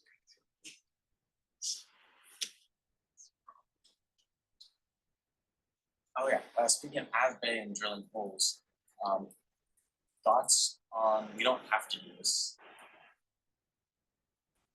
Thoughts on having a small camera inside looking out at the horizon? Could there be a way to mount that? Like inside the Avbay? I think there is a bit of excess room in the Avbay right now. Just because we've like squished a lot of like the battery casing together. So there probably is room for it. We'd have to pick some, we'd also probably have to have some sort of light source in there to be able to see anything. No, no, like to look outside. Oh, you mean like, wait, how, Yeah, Like the bottom instead of the nose. Like a clear wall, maybe just sticks pointing out. oh, I see what you mean. Yeah, we can also we should have room to do that. Sorry, I thought you meant like, Oh, so then like a pinhole camera.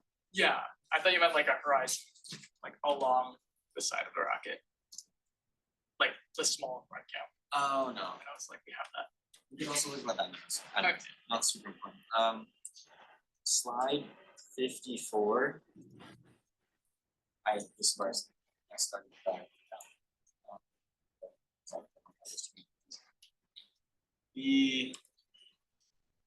How does the switch to 2024 affect this? 'Cause I'm a little more scared. I know if the fiberglass was like, oh, okay, yeah, it's probably gonna shatter. So the mounts are made in 3 parts, which are also going to be 2024, and they're going to be kind of like hugging the end of the fin. And since the fin is like sticking out so much more, and also the because there's no good picture of it, but the profile of the swappable fin does get thinner. Like the fin's profile like gets thin to fit within the size of the mount. So I'm hoping the stress concentration there, which we should study a bit more in FEA, will cause it to break along that like corner instead of the fin mounts, which are also the same material but epoxied together and within the like through the wall.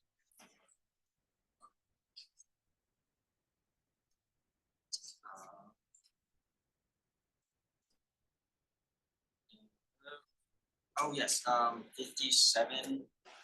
If we're trying to increase drag on fin mounts, on it by changing the fin geometry. Don't have to do this, but if we're going to be running sims and we already have bolts going through there, is it worth looking at designing like things that stick out sideways that we can just put longer bolts through? That'll still like fix the fins in place. We get like a free mounting point for some drag hits or hits. I don't know if you guys are interested in that. As in like mounting something to the fin mounts. As in like the whole mounting point is you have the fin mounts, you take the fin, you put it in the middle, and then you put the bolts through. Yeah. if when you put the bolts through, you put like 2 other pieces on the outside. Oh,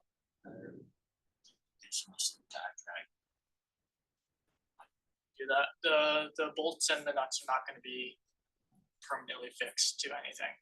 So that's still definitely a possibility. And then last one is for cameras. This one's for the external big run cam. Last year we got between 23 and 35 minutes of footage on a single battery. And also sometimes it decided to just say no and turn itself off randomly. Mostly due to overheating, from what I can tell. So I was running a couple of tests and I got You finish. the battery life to extend to 1 hour and 6 minutes with no cooling just by plugging it into a battery pack. And so my thought is that if we can add some form of cooling and or attach a battery pack, we can get 2 hours. So, for an upcoming Mech-E lab, I need to do a convection study on heat. So I will be doing a console study of forced convection on the camera mount to see if just like due to passive environment, if we can redesign like the part around the camera so that it can cool just from the air.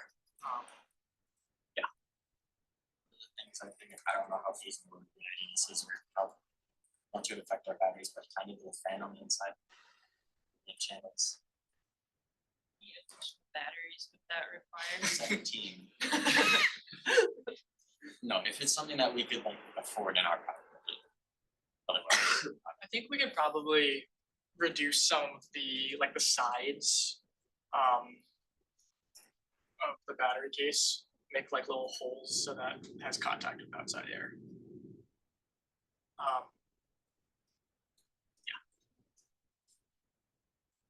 for me, sorry. Oh.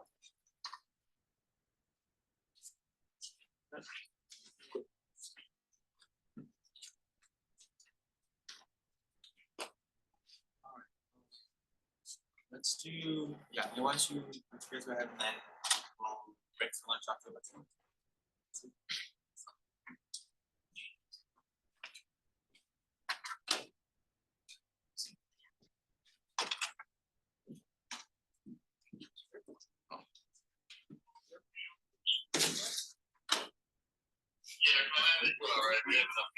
I tried to get the laser pointer to work and I think it's either missing a battery or it's like not. I was really sad. Oh. This grows from the batteries. Oh, that'll do. Okay. Hello. I am May Wilgerby. Did you just carry around that? Wait, now you're on? Oh, wait, what? I want the laser. It can click too, but you have to. It's not. Oh, No, it's the top. No, button. don't worry. It does There work. we go. there you go. Okay. I can see it. We will go in the electrical part of this now. Okay. First we'll go over kind of the general architecture of our electrical design this year. It's very similar to last year, or at least similar to the goals of last year, updated for things we learned from last year and updated to incorporate new technologies and new things that we believe will be better. First, we will have the same thing as last year. We'll have 2 S drives. This year we're calling them pita plate to go with the naming scheme of last year, doing foods from the dining halls. These have the same purpose as last year. This is to collect data, send down this data as telemetry, store the data into SD cards, and then control the deploy charges. This year we're incorporating a new board as well. Last year we just kind of attempted to throw like breakout board, like with large wires to the bottom. It didn't really work, as we learned that the wires are very thick and heavy. So this year we are attempting to design a board that can do a board that can just stay down there and send data up to the main board and also store its own data as a third SRAD for motor temperature data. In addition, as was required by the competition, we're gonna have a backup COTS deployment. We'll have two just in case that we, just for redundancy, just in case our SRAD timeline gets, as it last year, gets pushed back to the point where we can't verify that they'll work. We'll have the two COTS to ensure that during the competition, we can have the requirement of having two deployments. In addition to this, we'll have some other various electronics such as some cameras on the outside. We'll have some cameras that are set up to one big camera that's set up on the outside, one small camera that will hopefully be controlled by the SRAD computers, and then a COTS GPS tracker as required by the competition.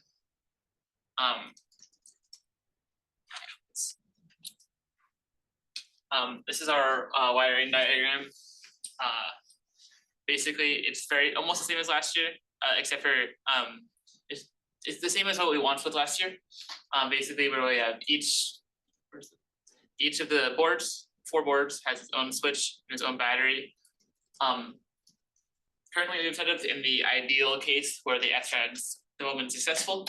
This can be changed if the SRAD development isn't successful, so we can have the COTS go into the backup, main and backup. But if everything goes to plan, we'll have the SRAD computers hooked up to the primary, drogue, and main charges, and then the COTS connected to the backup ones.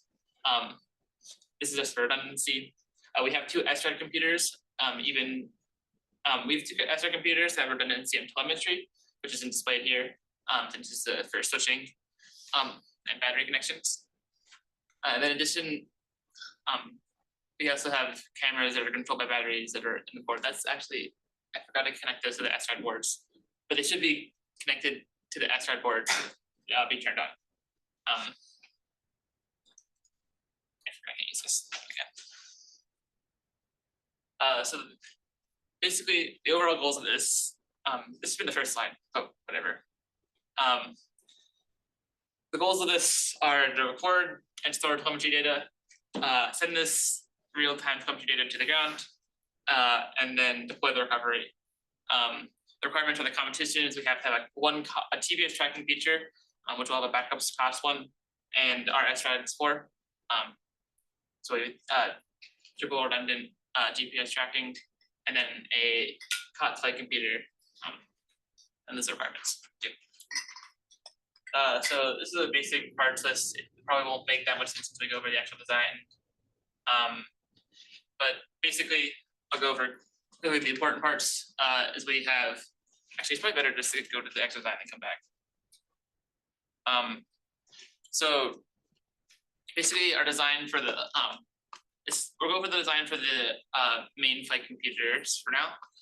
Basically it's a custom board using only SMT parts and sensors to reduce this footprint, so we can test it on smaller rockets and takes up less space in the rocket, so we can reduce our assay size. It's smaller this year than last year by a significant margin. The exact numbers are, I don't have the math on because the exact dimensions aren't finalized yet. But basically, is that what it is? It has 5 sensors on it. It's a GPS. This is to track the rocket, and so I know it's I can know its coordinates and be able to find it if and when we probably will lose line of sight, or not lose line of sight, lose it in the sky. It's too far away. We also have an IMU to get the heading and speed, and as well as where it's pointed. This can also be used to figure out where it is and back up to and figure out its trajectory, and also to figure out its state and whether it's going up, it's coming down, it's at apogee, and use this for state determination. We also have a HODGE accelerometer, as the IMU's internal has a more accurate accelerometer inside of it, but it maxes out at 24G, so we have a HODGE accelerometer just for launches that the rocket has moments that are above 24G to have the additional data for it. And we also have a barometer to track the altitude. It can also be used for state determination to find our altitude. And then we have a temperature to check the ambient temperature. And the other additional boards we'll talk about more later allows us to get basic motor performance data and design for better motors by knowing the temperature of the motor at different spots, so we can improve our designs around there. In addition, we have the WAR module for active telemetry. So yeah, these are the parts we chose for those. I'll give you a second to look it over. The ranges for them are not all there. That's okay. The IMU is a 9-degree IMU. Thermal board, it can read between well over the range we need. Barometer can read from these pictures, which is sufficient for us since we're just reading deviations in atmospheric pressure. That accelerometer can go up to 200 minus 200 G. And then the WAR module is communicating at 233 megahertz. And yeah, and here are some of the other parts we have in here. Most of these parts are just for most of these parts are the same or similar as last year, except for the first two here are so that we just added the USB to UART, which allows us to communicate with the ESP32 that's on our board, which are our chip. And then we have the actual connector, and the rest of these are the same as last year that that worked on most of these event capacitors through the piezo are the same as last year that worked on CARM, so we're just reusing them. And there's all sorts of various capacitors and resistors that if I listed them would take about 10 years and is rather unnecessary. So this is the basic system block diagram for how our the conceptual idea of how our computers are working. So we have the main flight computer. Has it's missing an IMU, but that's okay.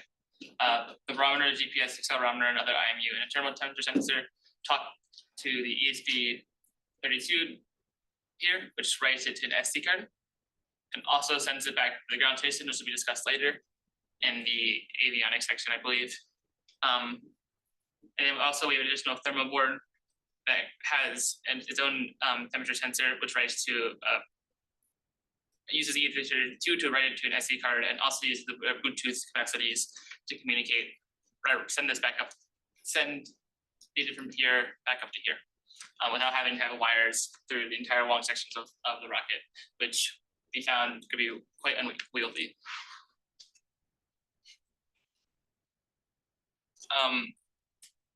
Yes. So for the main board, the details of it, we talked about the sensors we're using before. We're using the sensors. Basically, it's all details except for the other ones.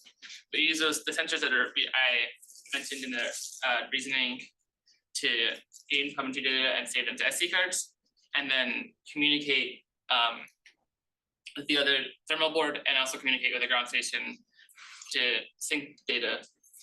And so our current design plan is we're currently working on, we finalized a first test board of it that kind of works, not perfect, but with some minor adjustments after ordering it, we got it to kind of work-ish. We're currently fixing all the issues we found with it and finalizing the board, and then we're gonna order and assemble the board. This is the current design of the board. As you can see, it is not final. This is a currently in development board. We were not able to finalize it before the PDR, however, be finalized in the next week or so. As you can see, is the what's a good reference? This part is like an inch there, so it is very small. We are focusing on trying to compress all of it into a small amount of area, and since it's probably very confusing, I'll go over it has buttons here to control flashing as a piezo right here for all the buzzing when it turns on and off. This is the ESP32 with the antenna facing off of the board for the proper Bluetooth connection. This is the LoRa connected to this antenna right here. This antenna will be connected through a coaxial wire to an antenna on a set off the board itself. So that we can get better determine a better location and place for it to transmit data. We're using antenna megas to figure out the best location to put our antennas. And so we're not gonna put them on the board itself so we can get the proper radiation patterns. Up here is a port for basically some screw terminals to attach wires with the SD card. The SD card is not on the board. We're still using the same thing we did last year as a breakup board for this. This is so that we can put it in a different location where we can more easily remove them just in case data gets messed up pre-flight and we need to change it quickly without fully disassembling the rocket. And then in addition, we have the USB connector right here, as well as the battery connector right here, and the switch connector right here. And then we have one charge right here and one charge right here. Yeah. That's it. This is rather small once again, but this is the full schematic. Basically, what we have is up here is all the, can't really see it. Let me drag this away.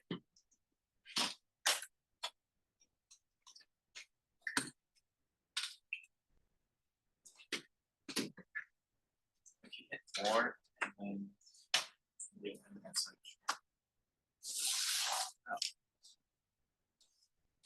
there's something I think I like somewhere. I think it was the thing where There we go. That works.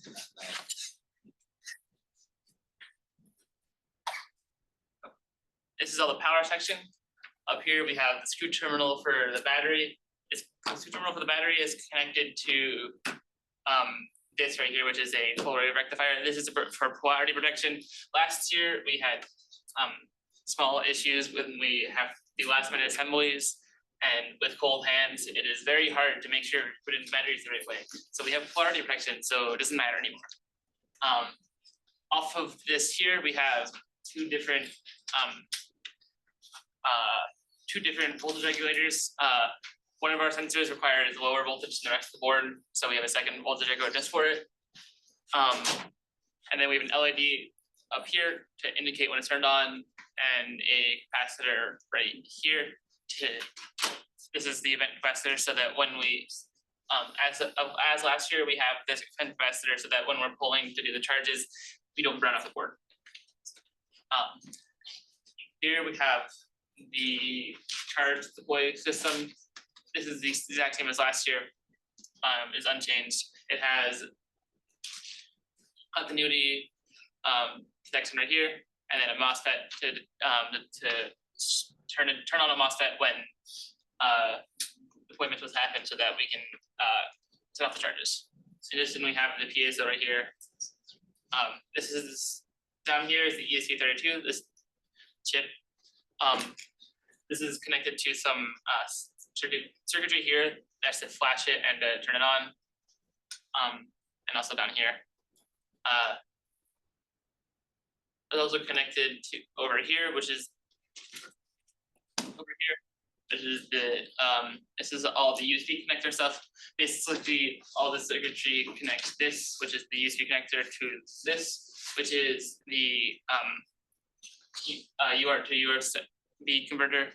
Basically, it's a circuitry that can allow us to communicate over USB instead of having to communicate over UART, which is slightly more difficult to do in slightly more difficult to set up in intensive situations, and being able to use a USB is a lot easier.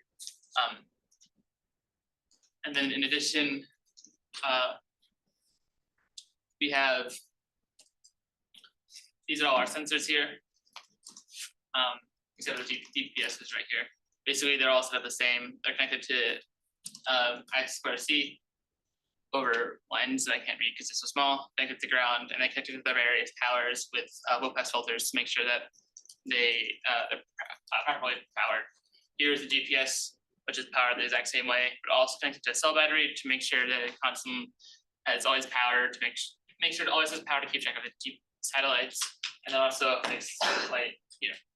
And this is a WAR module, which is connected to the antennas here, with the goes over to the shielded coax field cable. And all these here, I can't see what I'm putting. Here, these are all test points to ensure that we can test the board to see if it's acting up.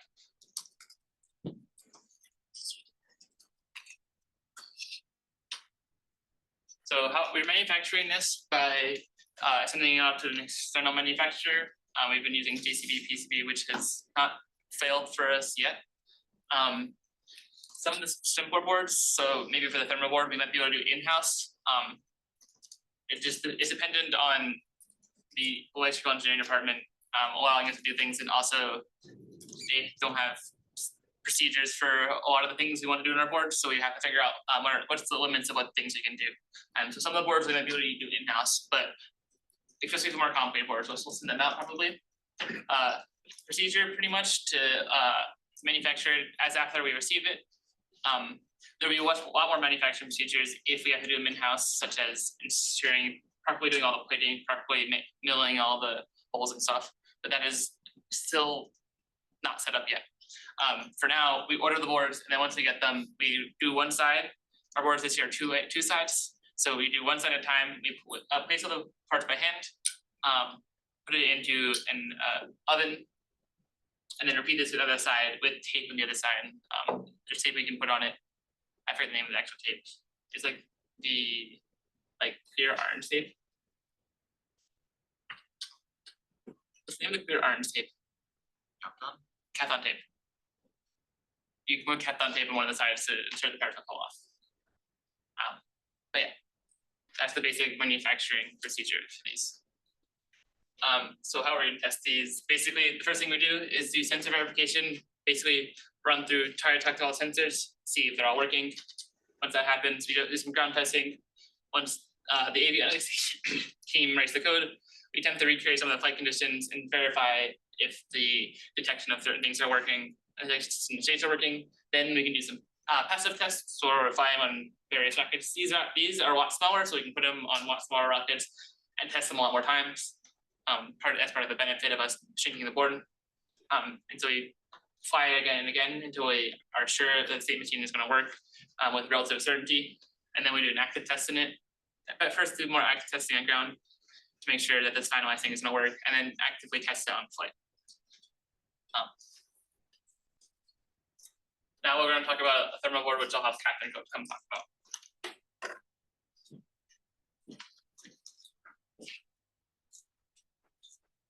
Catherine, and I've been working on the thermal board, which, as mentioned, is separate from the main board. And so we're basically going to use a thermocouple to measure the temperature of the motor, and then whatever data we collect, we're going to send it using Bluetooth to the main board. And then we also have a backup in case something happens with the data, which is the SD card.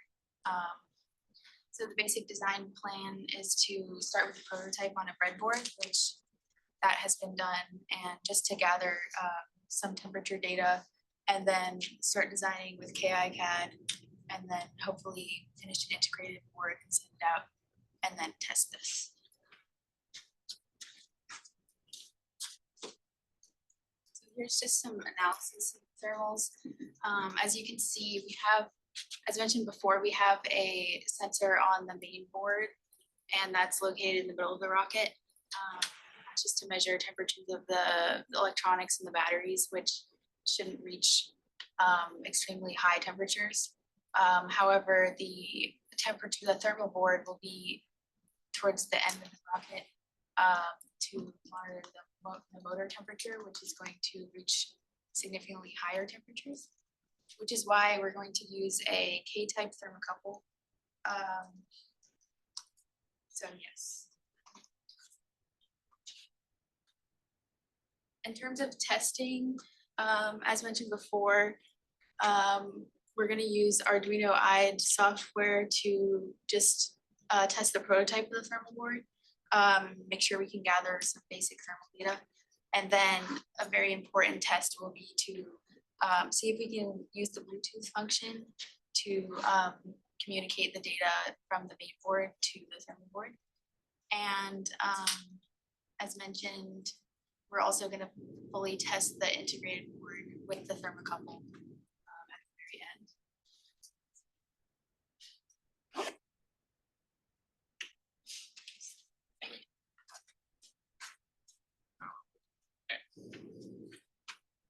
So after, yes, next thing we have is integration. So this is basically to integrate this is both the PITA plate, which is the main flight computer, and the RSC3, which is the cockpit computer, are going to the av bay. The thermal core, the booster bulkhead. So basically the integration order is they discuss the av bay earlier and the base that they're going. The day before the launch, we'll make sure we'll have the right boards in the standoffs. The boards on the stand inside the av bay are working, and then we'll fully set it the day before the launch. This year we have, as the mechanical team discussed earlier, we have all the things set up to change everything that we need to change on flight bay, accessible from the outside. So once if we need to do final bug fixes, we can do that with the accessible USB cables and the batteries that we're using placed in to their containers. And if we need to change them, we'll change them. And then pre-launch, before we fully assemble everything, we need to put in turn on the thermal board in the bottom of the at the bulkhead, since we're not gonna be able to reach that at the pad itself. And then once we do the pad, we turn on the rest of the boards afterward.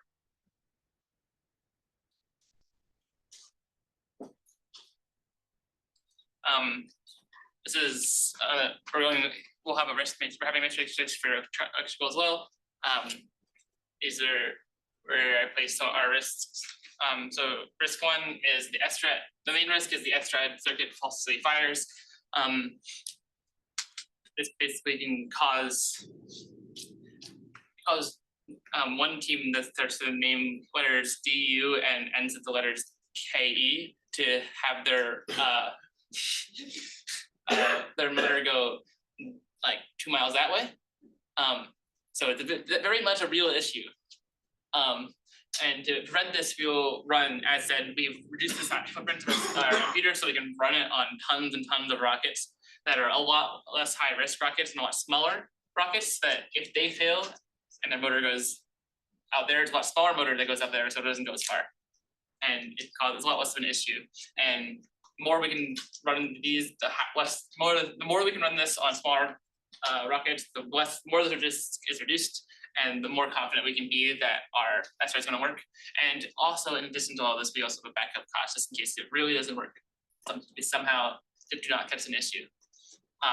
Another risk. Fires is a lot worse than is a lot worse than not firing because with backup or falsely firing could destroy it. Yeah, which is why we'll keep running it until we are sure it's going to do it. And we'll test. That's why we make it pretty small, so we can put it on those little tiny rockets so that we can just keep doing it and keep. And if a small rocket fails, it's a lot less of an issue if a big rocket fails. Another very big issue is telemetry loss. Telemetry is always very tenuous because of you need certain lines of sight and certain distances. To ensure that we won't get telemetry loss, we'll do extensive range testing. Last year we did some, we'll do even more than we did in the last year this year. And then we'll also have having two different telemetries will try help ensure that if something goes wrong with one, we can pick up on the other one. And we'll also do extensive ground station tests. If we run another big risk, we run battery power. If we run battery power, it's rather a big issue because none of our electronics aren't anymore. To do this, we have tons of checklists to ensure we have enough batteries. Day before checklists and also day of test checklists to ensure that our batteries are fully charged. Our batteries have been properly, we already done risk reduction of making sure our batteries are properly sized. We also have added easy battery replacement, so if we discover that a battery is not properly charged, we can quickly replace it and the new one that is charged and that will work. And then we'll also continuously we cannot do this for our COP, but for our SRIs, we can monitor battery life. And so that if we monitor that our battery is getting low and starting to, at the risk of failing, we can change them rather easily. And then also, on top of all that, we'll do battery life testing to ensure that our batteries have the full power they need. They are rechargeable batteries, so we can fully drain the batteries and recharge them to ensure that they are working as intended. Another issue we can get is if sensors fail. This is a smaller issue, and you will probably be caught beforehand by vigorous testing of all the boards for the extra falsely firing, but it still can be reduced if the small chance it does happen by just making sure running through everything the day before and to ensure that all the boards are working and ensure the boards we're putting onto the flight computer have proper reading data. Another smaller issue is if wires come out. This has been mostly de-risked by using screw terminals that we are pretty confident that won't come off. We also are going to continue to resist this by having better wire management than we did last year and properly designing wire management into our AFA design to ensure that we know where the wires are going. And ensure that they're not in places that can have strain and cause them to flop. And then the last risk that I have is reverse polarity that we've mostly de-risked by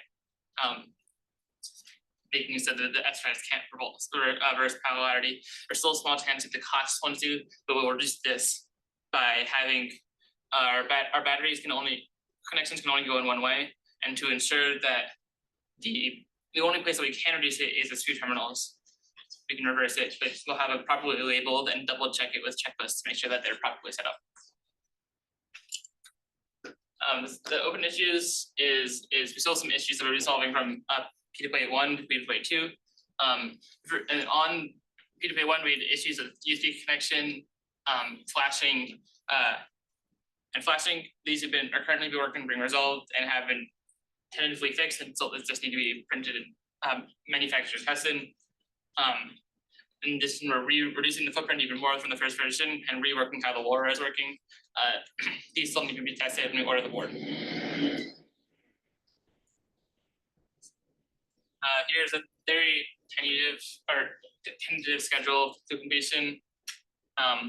In this month, we plan to finalize the P2P2 and then order it for we let out for school, so that when we get it, we can get it in the spring and start manufacturing it. And then by the start of next semester, our goal is to start finalizing some of the other boards, such as like the camera design and also the thermals, so that we can start finalizing those and start working towards them next semester early, get them ordered early so we can test them. And then once we'll receive P2P by the 15th, probably if we order it on the 21st. And then once the next semester starts, we want to assemble it relatively quickly, verify the basic system operations, and hand it off to Avionics so we can start coding it and testing it. Pending the launch schedule, which has not been released yet, we will test P2P on as much useful launch date that we go to. We put it on whatever rockets we're launching, whoever's willing to put it in the rocket, we'll launch on those rockets and launch them as many times as we can. And then continue to do this as we have more and more launches. And our launch schedule isn't decided yet, so that's why it's pending. And then by the mid to end of April is do at least one active test on a smaller rocket. Maybe not necessarily to do it on HODGE itself, but maybe to do it on smaller rockets as an active test to ensure it works, but also it's a lot lower risk to do it on smaller like cardboard rockets and do it on a big fiberglass rocket. And that's be it for electronics. I don't have as many of as I had for mechanical, so question for the Bluetooth antenna, just to like triple check, does having it that close to the pyro channels matter? Is there any risk of anything with that? There is a risk that if the second the pyro channels go off, that it will get disconnected, but only at that moment, right? It's off the board, so there's no signals getting crossed with it. And we keep the wires, we do the keep out zone, we do the keep out of and keep signals out of. But the keep out zone should be, it should be something that we should check in with mechanical to ensure that the wires aren't like crossing directly above the board. We can't cross wires directly above the board, so it's just something we need to check with mechanical to ensure that it's properly communicated properly. Okay, but the like reverse of the Bluetooth firing charges is. What? Like the signals from the Bluetooth wouldn't be anywhere near strong enough. So. Want to double check. Question for, okay, so to double check then the thermal, the funny, what's it called, the Bluetooth port, it's going on the bulkhead, right? The after Yes. bulkhead. None of the mechanical stuff to attach it there has been designed yet. Yeah, that's what I was gonna, well, I know it has, I was just gonna point out that. It This hasn't been time designed yet. we will design holes in time. It hasn't been designed from the board, mechanical people. There hasn't been anything designed for the thermal board on the bulkhead. There's that needs its own battery, right? So there also needs to be a battery down there. There also needs to be a battery down there, mechanical. Nice, is there any chance we can use a smaller battery than one of the big ones? Yes, we can use that. We That's it. probably, you know, 9. yeah, it's 9 volt. I wasn't saying 9 volt, but I wanted to double check first. Oh, okay. Thermocouplers are going on the. Thermocouples. Whatever, they're going on the wires again, the harnesses again, right? There's no wire. This is, we're doing the Bluetooth, so we don't have to put them on the wires. And yes, the Bluetooth will disconnect when it separates, but that's why we have the SD card. The range of the Bluetooth is enough when the wires aren't, when the things aren't separated, not enough when it's separated. But that's why we also have an SD card, so we can get a full. So we can get telemetry on the way up, but on the way down, we'll use the SD card to recover the data. And we still need to do what we did last year on Rooster 2, where we put the thermocouples in before we epoxy the. Yes. I have a big note on my list, I'm not forget to do that because I almost did last time. We did it once. Yeah. Anyways, That was my box, I didn't tell you. it is, I should have. Any worries about like protecting the board from the black powder? Yeah, Okay. Why is there black powder in the outfit? No, in the drawer pressure. Why is there a board in the drug? because that, I mean, as that board's going. It's the, it needs to, this is the board for, if you want data from, you know, if we want data from the motor, we need a board near the motor. Otherwise, we have to have that big wire, which we have shown won't work very well. Oh, I remember this conversation. I mean, you probably can put a piece of wood over it, but Or something. like, okay, very bad idea that I just came up with. If you can just put like, we have it's like the bulkhead, then we have like a stop ring, right? And then we can just have like a piece of wood on top of that stop ring that has a hole for the rope to go through and like protection on it. And then we can just use that to seal it, and then have like some sort of screw from the outside to like screw it into place. And it's not load bearing, it just, you know, protects it. Consider sharp edges and weird. Consider, I said protection. What? Well, you're protecting your board, I'm I said protecting my protect again. shoe. I said protect the suit too. I said you put protection for the on like a hole for the rope. And I mean, it's wood, it's not gonna be straight, it's flat piece of wood. Like, I mean, like a circular flat piece of wood, like there's not gonna be sharp edges that are gonna like poke up into your shoe. And then we'll have protection for the rope like around the outside, so it's like a rubber or something around that little hole, so it doesn't, you know, like die. Like a thin fiber mesh or something. I mean, that else would work, but that's less more of a pain to design than a piece of wood. That is true. Okay, and then thermal environment for the board. Oh, I already asked that. Sorry. And yeah, you said no outside switch, but what if we do an outside switch? And we do an outside switch. Why do you have 2 cots on the backup? If the schedule goes to plan, then we can verify that our S-thread working, our S-thread will be on the main. That's why. This is, Yeah, but why do you have 2 cots on the backup? we have 2 parts on the backup just in case it doesn't go to plan and we can't put our both of, Then you switch one of the cots to the main. it's just future proofing, just in case things go awry. Right. Any other questions? All right. Fantastic. We're gonna take our break now. I'm going to run and go get pizza. If you did not like the message and you want pizza, please let me know, and I will go get some now. Let me stop the recording so that there's not 20 minutes of us. So, but My name is Daniel Opara. I am the sub-team lead for Avionics and Telemetry. So Daniel's jumping. Are you recording? Yes, I'm recording. Pretty sure I just clicked it. Yeah. Okay. Yeah. So jumping right into the flight computer that we're developing, yes, we had Peter plates. Its concept of operations, assume that that's just a kind of numbered list. I couldn't figure out how to do that in slides. So generally how it works is it would first read sensor measurements from all the various sensors on board, which includes the IMU, temperature sensor, GPS module, all that good stuff.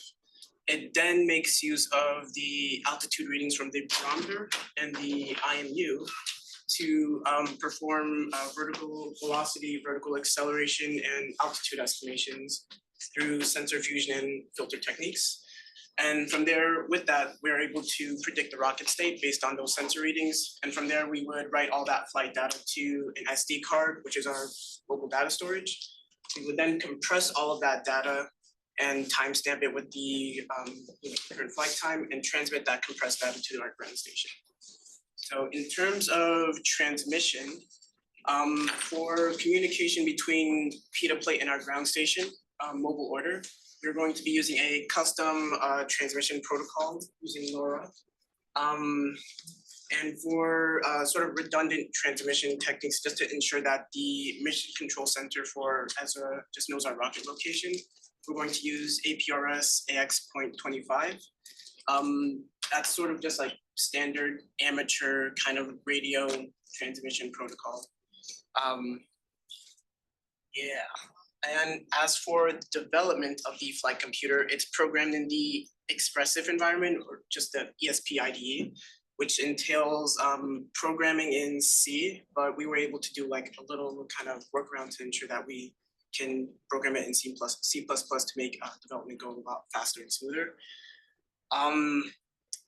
As opposed to what we did last year, we used a lot of breakout boards, so that kind of made reading from these sensors a bit easier. We're not using breakout boards, so a lot of these sensor measurement readings need to be created from scratch.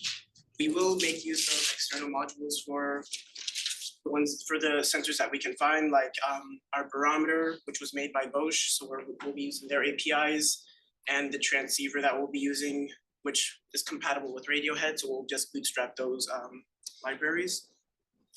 And as for onboard data processing, I mentioned earlier that we'll be solving for vertical velocity and acceleration. That makes use of a two-step filter. The first step is a Kalman filter to do tilt estimation, which would kind of like mathematically align the rocket's axes to our axis relative to the Earth. Essentially, we just want to get the z-axis of the rocket to match our z-axis on the ground. And then from there,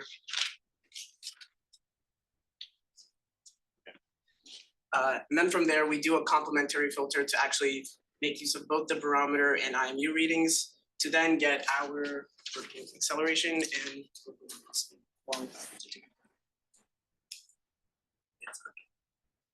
okay. So following up from that, we do this entire filter technique to get mainly vertical velocity, which helps in determining the state of the rocket, and to model the kind of the flight, to figure out what the rocket is doing at a certain time t, where we make use of a state machine. It includes 4 important states, which is just the power on and launch ready phase, both of which are just kind of like stationary states where we're just arming the flight computer and toggling that on and off. And then there's the launch mode phase, which consists of a bunch of other sub phases that are more relevant to the rocket actually flying, which is the power flight phase where the motor is burning, coast phase where the rocket is coasting without the motor being burned, and all that good stuff. And what's relevant for this is that based on the filtering that we do beforehand, we're able to determine the exact state the rocket is in, so then we could then figure out when to deploy the recovery devices. Yeah, so that's the flight computer. Now moving on to our ground station, aptly named mobile order. The gist of it is that it's supposed to be able to communicate with the PITA plate, two-way communication. It's mostly doing two-way for on the ground when we just want to tell the flight computer to blast all of its sensor readings and essentially tell it to arm itself. Along with that, it's meant to collect telemetry data from the rocket, from our antenna receivers. Along with that, it's supposed to track the rocket with the directional antenna using the antenna tracker we're moving. And hopefully we'll be able to get a camera tracker working as well. If we could sort of just retrofit all of our design from the directional antenna tracker for that. It's also supposed to decompress and log data from what we transmit and display data in real time on a dashboard, along with saving that data to a database so we could analyze it in the future. So the ground station can be broken up into four main parts. One of them is the actual flight computer, which is running on a Raspberry Pi, on Raspberry and OS. It's kind of like the brain of all the other modules for the ground station. There's our antenna tracker, which uses an Arduino-esque microcontroller. I'm saying Arduino-esque because we haven't decided which exact Arduino we want to use. And that's just meant to control the stepper motors for the actual antenna tracker. For the most part, for both of the two antennas that we intend to use, they'll both be decompressing the data that they receive. There's also the camera tracker, kind of the same as the antenna tracker, but with a camera. And then there's the power module. Yeah, so for the power module, it kind of just powers the computer exclusively. We have been working on that, thankfully. And it's made of 18,650 cells. It's like a kind of battery. Huh? That's like the type of battery. Oh, that's the, Yeah. It's Oh. not like the number of cells. oh, wow, okay. Yeah. Cool. They're 18,650 cells. Oh, I did not, okay, I'm gonna breeze through that. So. There's only 12 of them, there's not that many, I swear. Okay. Yeah, so our power module, it's meant, so assuming that we're not running our stepper motors continuously, as like 24/7 continuously, it should last our flight computer for the entirety of our launch, assuming that, you know, the launch is, however long our launch is compared to spaceport was, I think it was the entire day essentially, but we should be fine with the power module given the batteries that we're using. It's also not meant to be charging and discharged simultaneously, but I don't think that matters since we intend to charge it before it being used. And yeah, it's exclusively meant to power the main computer exclusively, the actual computer itself. I mentioned this before, based on a Raspberry Pi, it has a mouse and keyboard, which is a step up from last year. So the goal is to essentially just manage all of the ground station software, which will include parsing all of the telemetry data and kind of keep all the, physically speaking, in terms of the ground station on the physical hardware level, it's meant to just keep all of the sort of input-output parts of the Raspberry Pi, like all the pins and all that, protected. And that's why it's encased in that sort of plastic housing. So for our antenna tracker, we have two antennas. Our primary being the directional Yagi antenna, and the backup being our collinear omnidirectional antenna. The benefit of the Yagi is that so long as you maintain line of sight, you're pretty much guaranteed to get good data off of whatever you're trying to downlink with. With collinear antennas, the thing is it's an issue that the Mission Control Center had last year where it was just trying to sort of parse out all the data it was receiving from those huge omnidirectional antennas. So we'd like to not rely on that if possible, but I think it's a good backup, and having 2 of them this year, especially since this is a new setup, should help with figuring out generally how to make use of both of those different types of antennas. Right, so onto the actual tracker stuff. The antenna is connected to a transceiver board, which is just something we'll buy off of Amazon, similar to the transceiver that we have on pita plates, except it's sort of like a breakout board version. And that will connect to an Arduino via pin connections. And from there, that will be connected to the antenna, from which it'll receive the data and then send it to the Arduino, which will decompress all of the telemetry data we receive. And relay all of that via serial connection to the die. So as for the antenna tracker, this is like an overview of the algorithm that would be running to ensure that it maintains line of sight. So generally speaking, we'll make use of GPS data from the rocket, we'll decompress the telemetry data from the rocket, we'll grab the GPS coordinates of the rocket, and then we'll compute the azimuth, which is just the horizontal angle, and the elevation, which is the vertical angle of the rocket. If any of you are familiar with spherical coordinate systems, this is where it comes. This is where it kind of comes into play. And from there, with that, we'll figure out how to, which direction to turn the tracker horizontally and how much to tilt the antenna. And with that, we'll just send commands to the stepper motor to adjust the direction based off of those angles, and this will run in a feedback loop to maintain line of sight. And it will use the RSSI, which is just the signal strength, as feedback to sort of fine tune this. All right, so as for the software on the main computer, there consists 3 main modules, one of which is our parser, which will get the decompressed telemetry data via serial from our antenna receivers.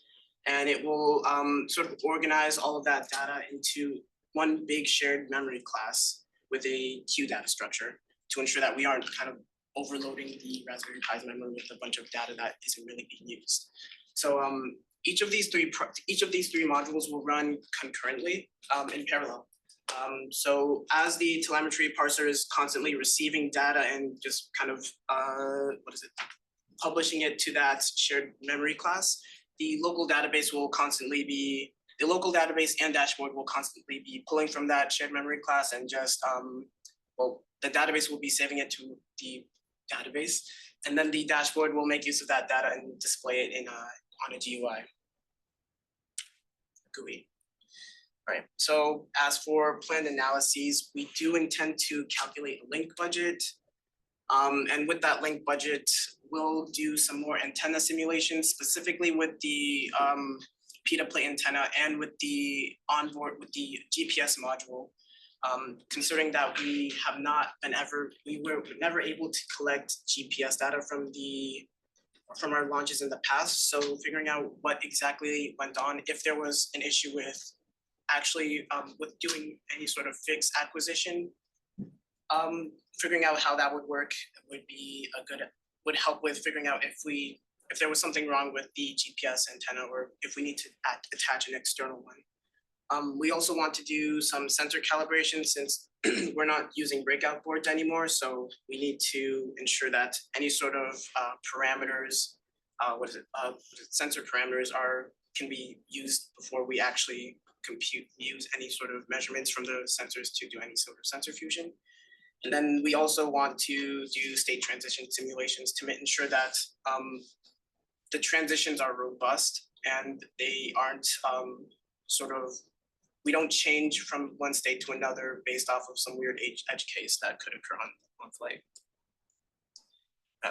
So a lot of testing, at least for the ground station, will be kind of unit tests, which are just automated tests to ensure that kind of like the flow of data and the control loop is working properly. We'll also be doing some profiling to ensure that the code is running as fast as possible. This is going to apply more so to pita plate and the Kalman filters. And then there's going to be more interactive tests where this is mostly testing our PITA plate to ground station link, where we're doing range tests to ensure that we can at least hit that 5 kilometer minimum downlink. We'll also do fixed acquisition tests with the GPS module by putting it inside of the AVBay and just seeing if it'll get a fix. There's the whole sensor framework where just ensuring that it's getting good data, doing the sensor calibrations and all of that, and the state machine flight test, which May went over a little bit earlier. So we have our risk matrix.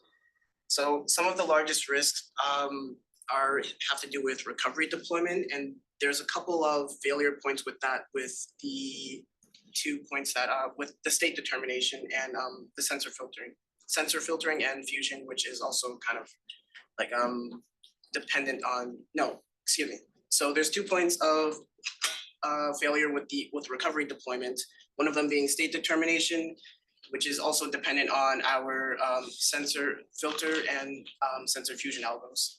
So we plan to, in terms of the state determination, we plan to just run a bunch of simulations on both normal and edge cases to make sure that the transitions are robust, as I mentioned before. And we would like to do a lot of actual field tests with the state machine to make sure that if it works with our other rocket launches, then it should work with HODGE. And as for the filters and sensor fusion techniques, what we could do there is optimize our filter parameters. And also do some step through some calculations to verify that each step is actually proper, because before we were getting a lot of overflow issues, and which resulted in pretty much garbage data.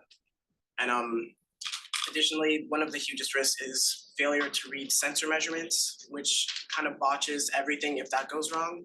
So we plan to just prioritize that sensor output is working before anything else. And we'll also make use of a bunch of existing libraries for each of the sensors that existing libraries if they exist to begin with, because they are more likely to work than what we could probably put out in a few months. So other risks, failure to save flight data to our local storage. Similar to what I mentioned before, we'll make use of external libraries for that. In terms of the SD, saving to local storage, we'll make use of Adafruit's SD card library. And if not that, we'll make use of the SD-FAT-lib for interfacing with the SD card module. And as for not receiving rocket telemetry for the ground station, we're just going to do a lot of simulations coupled with link budget calculations. And assuming that the collinear antennas don't work, we could also kind of opt into other omnidirectional antennas with high gain, and do more interactive tests like the range tests I mentioned before, and try and have those as close to what the actual flight conditions will be. And then there's decompressing. That could be an issue because previously compression and decompression was done with the same type of microcontroller, the Feather M0s.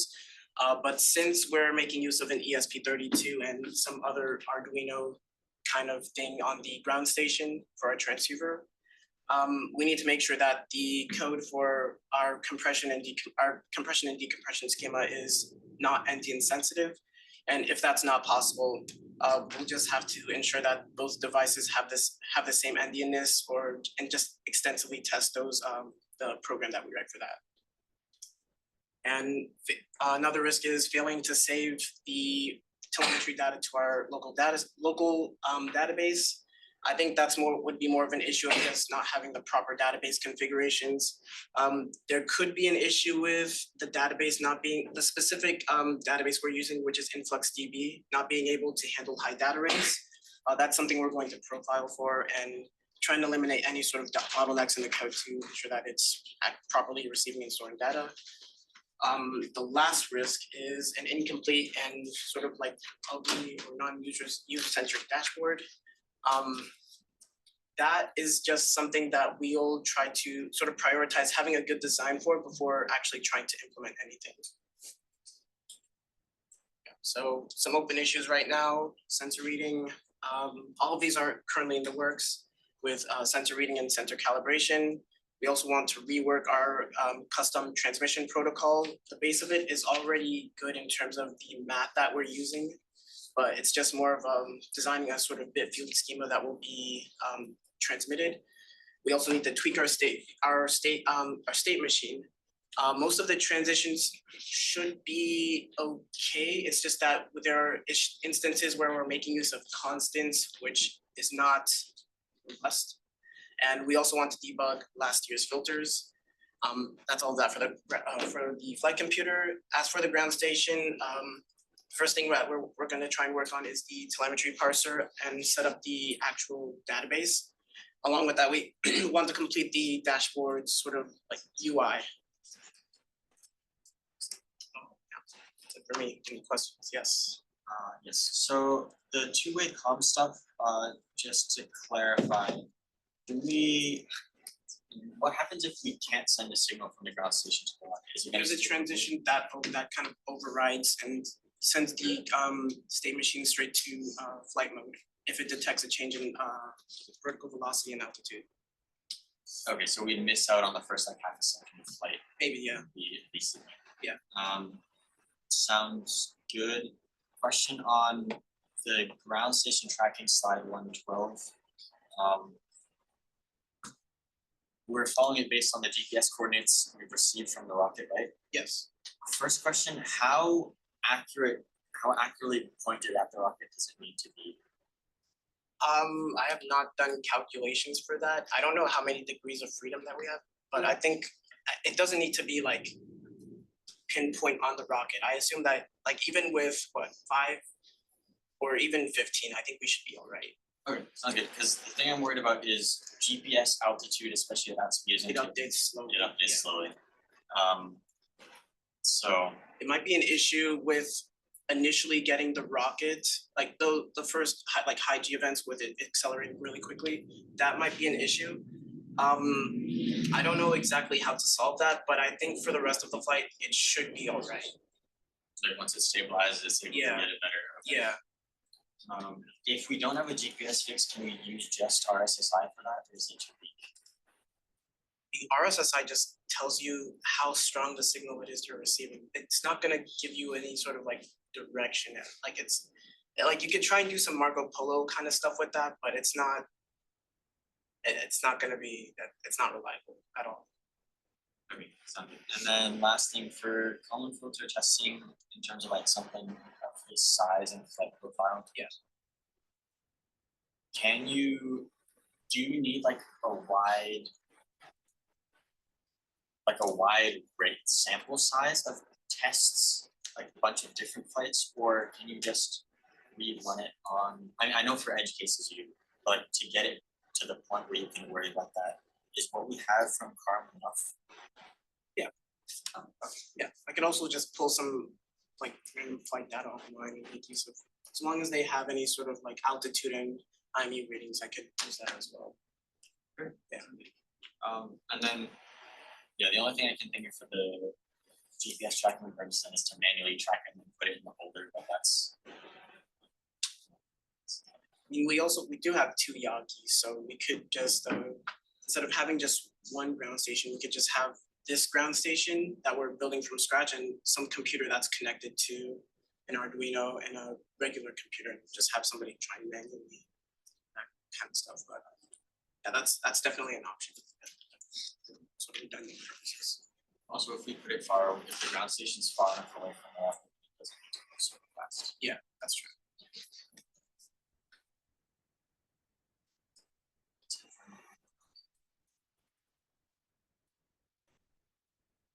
There's no more questions. It is like 2-minute pizza time. Recovery is up next, right? So while you get set up, if everyone else wants to have a slice of pizza and save Cisco mushroom, there is mushroom vendor. I ate, but I will eat a mushroom. I talked. There is 1 pepperoni, 1 cheese, and 1 half bacon and onion and half mushroom. So. Let me- I might pause the recording real quick. It's really refresh the.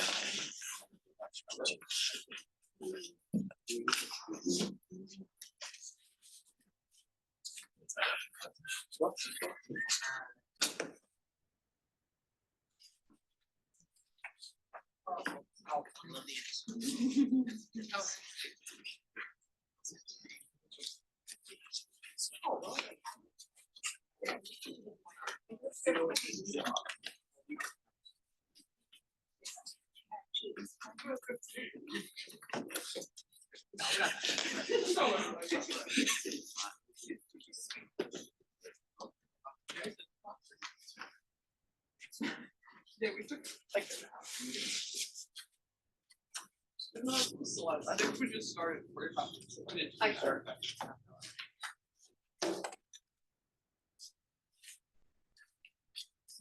Okay, I'm Cisco, I'm the recovery lead currently, but I'm going abroad next semester, so for those who don't know, I'm handing it off to Juliana, so she's gonna do the bulk of the presenting. Take it away. Hi everyone, I'm Juliana, I'm a sophomore.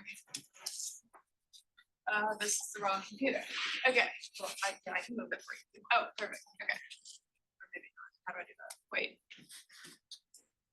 Okay, design overview, this is essentially the requirements given by IREC for the 2025 competition. So they require the rocket to land in basically decent condition where any part that needs to be repaired can be repaired under 30 minutes. So essentially having backup parts like an additional nose cone or something like that can be easily fixed is what they require. So no severe damage to the rocket. And then they require a dual deploy system with drone deploying at apogee, which for us target apogee is 10,000 feet because we're in 10,000 COTS, that's our category, and the under 1,500 feet, we're currently thinking 1,200 feet, but that's subject to change. They also require redundant igniters, energetics, SRAD flight computers, and lots of computers for us. And then they have changed their descent speed under drogue to be 65 to 131 feet per second, which is slightly less than last year's competition. And they've increased slightly their descent speed under main to be a max of 36 feet per second. It used to be like 30 feet per second. They also require adequate protection from hot ejection gas. So we're gonna be addressing that with using Kevlar in areas that require it, which we'll go into later. And then they require swivel link connections to prevent harness twisting, which I think is pretty self-explanatory. Wire management, which as kind of stated here, means essentially bundling wires a certain way. They require color coding, differentiate different circuits, etc. And they also require video recorded ground test or flight test, which we were planning on doing and did for last year's competition. Safe handling of energetics, which basically means like the rocket cannot be armed when we're dealing with integrating stuff. So yeah, that's pretty important. And then also they require distinct drug and main parachute colors so that you can tell the difference between them and know when one has deployed or not. Okay. Interfaces. So there's a lot of overlap between different sub-teams with recovery. In terms of mechanical, we think about connection points, which includes how we connect the tubular nylon harness to different parts of the rocket, which is through quick links, which connect to U-bolts, which are connected to bulkheads. So that's all how we all overlap with mechanical in that aspect. Another thing would be that we're storing the main chute instead of the forward airframe. So we've had to work with mechanical on that as well. And also that the drogue is now stored inside the aft airframe with the booster. And in terms of avionics and electrical, flight computers, pretty self-explanatory, SRAD flight computers, And then our CO2 Tinderaptor ejection system, which is gonna be stored inside the avionics bay. You'll see, we have a really nice diagram that Cisco made in the next slide, but you'll see where all of that kind of is located. It's kind of hard to visualize right now. And then current for igniters, self-explanatory, and a deploy signal. And then what's kind of different this year is we have a payload sub-team, and we will be connecting the main, one of the harnesses from the main will be connecting to the payload adapter, which is taking the load of the main when it is deployed essentially. So we'll get into that. But the payload team will go over their load analysis for the payload adapter after us if you have any questions or concerns about that. Okay, so here's a really nice diagram made by Cisco. Essentially,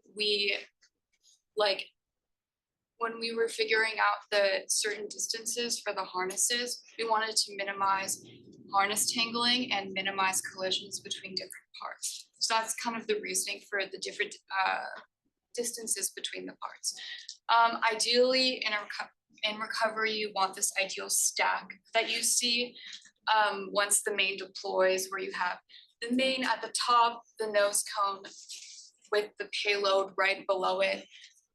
We chose 10 feet, which is a very short distance for the length of the harness connecting the payload to the main, so that when the nose cone is ejected from the aft slash av bay, or sorry, not the aft, but the forward slash av bay, the rope will become really taut really quickly and help yank the main chute out of the aft. Sorry, not the aft, out of the forward airframe av bay. So that's why we chose that distance. And also, we don't want anything colliding. So I think it's pretty self-explanatory, but yeah. And then this concept of operation, like this diagram can apply for both the main parachute or the drogue. The only thing to note is that where it's labeled 3 up there and you see those 2 quick links, it's actually going to be like 1 quick link, but we just didn't have that in the diagram. But you can see here where the Raptor system for the CO2 is. You have the 2 SRAD flight computers and then the backup with the primary CO2 energetics, and then the backup energetics being the black powder, which is connected to the COTS flight computer. And you can see how the swivel links will attach to the quick links, which attach to the harness, which attaches to quick links to U-bolts. One thing to note is for the drogue, we're not planning on using swivel links, and swivel link, and I think, correct me if I'm wrong, Cisco, but that was due to just excess mass and not needing to use a swivel link there. We've not had a problem in the past with not using this, right? Yeah. Okay. So yeah. Bill of materials. Basically, this is everything we're using. Quick links, swivel links, tubular nylon harness. We chose this width because not only can it withstand like 3,000 shock load force, but it also, the width of the harness will make it easier to sew when we're dealing with connection points. We also decided to use an 84-inch main chute. We originally were thinking 96 inches, but we've decided that 84-inch main chute will be sphysicient. 36-inch. Shoot this. Which one? The main. Oh, it's just 3 chutes. Hemisphere. Yeah. Cause that's way too small if it was in one. And the drogue is hemispherical as well, right? Yeah, okay. And then cord protector, Kevlar cord protector, and ejection charge canister, Tinder CO2 Raptor systems, and black powder, and CO2 canisters.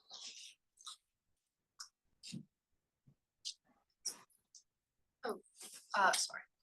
So, some analysis that we've done, mostly on the loads for the drogue. We have an expected shock load for deployment of 150 pounds, and then max. There's a bit of a discussion going on with the max shock load of the drogue, because the recovery and mechanical team These calculations don't match up. One's using Python and Excel, we're using Python, Excel, and then mechanical's using MATLAB. They are the exact same math from the exact same source. But one mechanical calculated about 500 pounds. We calculated 350. We'll figure out the like what's actually happening there, but it's not a terrible like consideration right now because mechanical building for the higher end.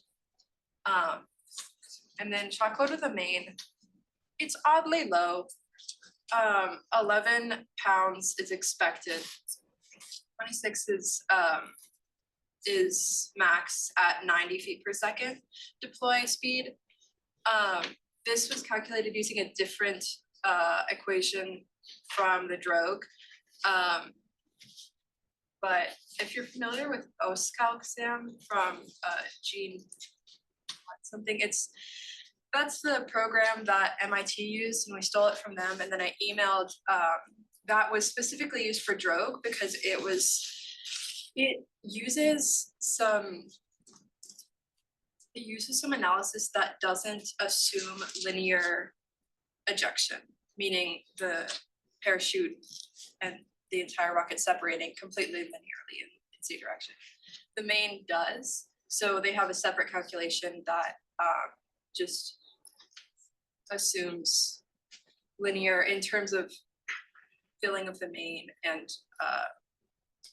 I forget what else, but it's a different calculation, but it's really low for some reason.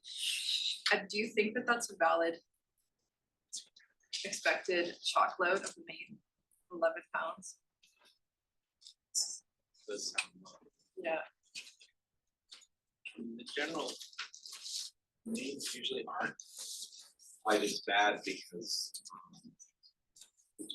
you're already kind of coming down at a fairly slow speed compared to the place where you can really get bad with the drogue is when you're coming down.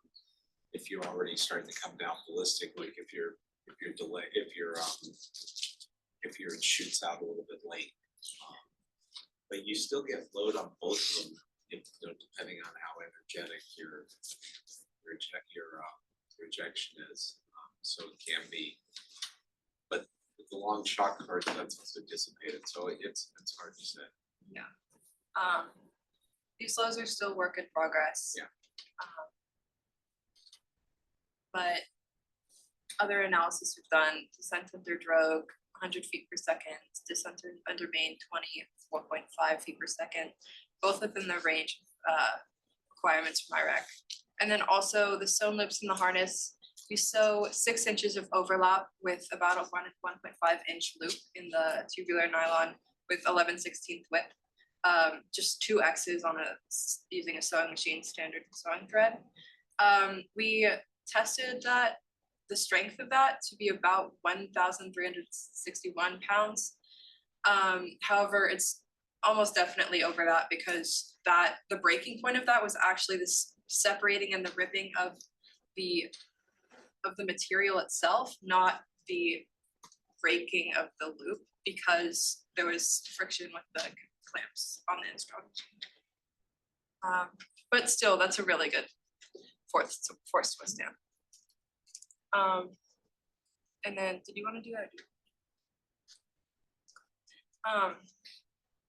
And then we also calculated preliminary masses for energetics, drogue, about 3 grams, and then compressed gas, 5 times the mass of black powders conventionally. So 15 grams for drogue, CO2.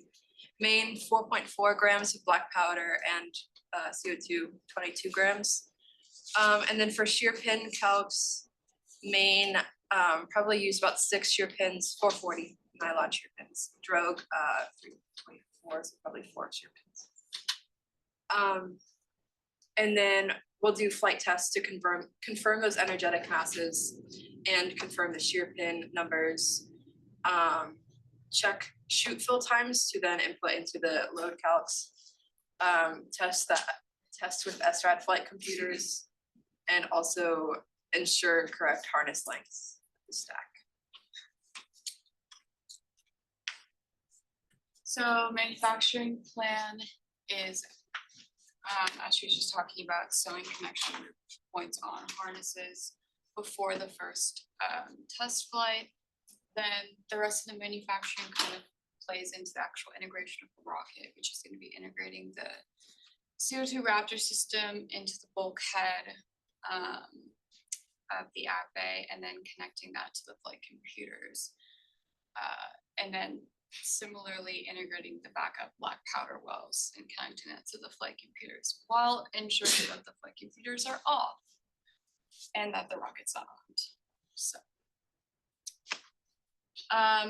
integration assembly order, attaching the Nomex heat protection and connecting the harnesses with the quick links. So like the heat protection is going to go at these connection points, and also the heat protection, we're going to be getting a Kevlar blanket to wrap both of the chutes in, but prioritizing the main chute. And then folding and attaching the parachutes with quick and swivel links, coiling and taping the harnesses, and connecting igniters to flight computers. Flight computers are off, safely loading the energetics, and then essentially finally integrating the rocket and adding the shear pins. So risk matrix for recovery, the three kind of most worrisome would be 1, 3, and 2, which if you go to the next slide, I can kind of explain what those are. But 1 is essentially deployment system failure, like complete failure. So that means either the main or the drogue does not deploy, something goes wrong. So ways we're going to reduce this of happening, the chances of this happening is going to be increasing redundancy, performing quantitative deployment analysis, like doing ground deployment tests, and validating during flight tests, validating like harness length, validating other things, validating the amount of CO2 versus black powder, et cetera. The next big risk is the drogue parachute tingling, tearing, burning during deployment, which is possible.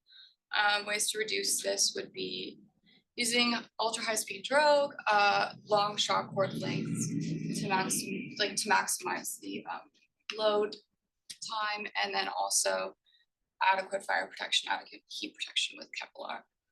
Another really big risk is the main tangling, tearing, or burning during deployment. Ways we're going to prevent this from happening or decrease the likelihood of this happening is running simulations to ensure deployment speed is small enough to essentially be safe for the chute to withstand the forces, the shock load force, and then reinforcing the parachute if need be.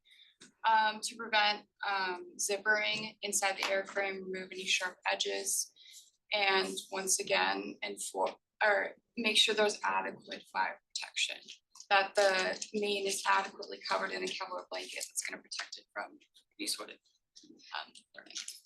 And then, yeah, I mean, we could just briefly talk about the other small risks are going to be harness tangling, connection points failing or breaking, and body tooth zippering. I don't know if we have to go into that in full depth, but yeah. Okay, any questions?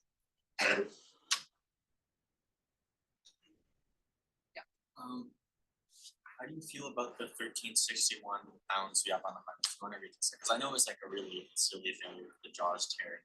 I don't think we're gonna be able to come with Sam on how to attach it. And also, like, we don't need more than 1,000 pounds.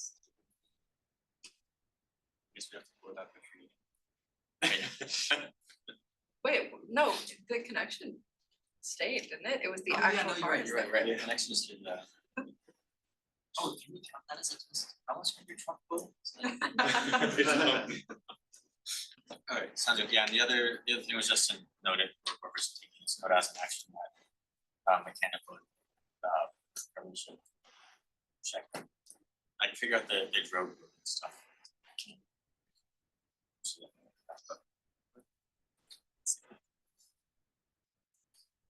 So I am also propulsion lead currently, but as I mentioned earlier, I am leaving next semester, so Ari is taking over and will be doing the propulsion. Do you want me to also do this for you? Yes.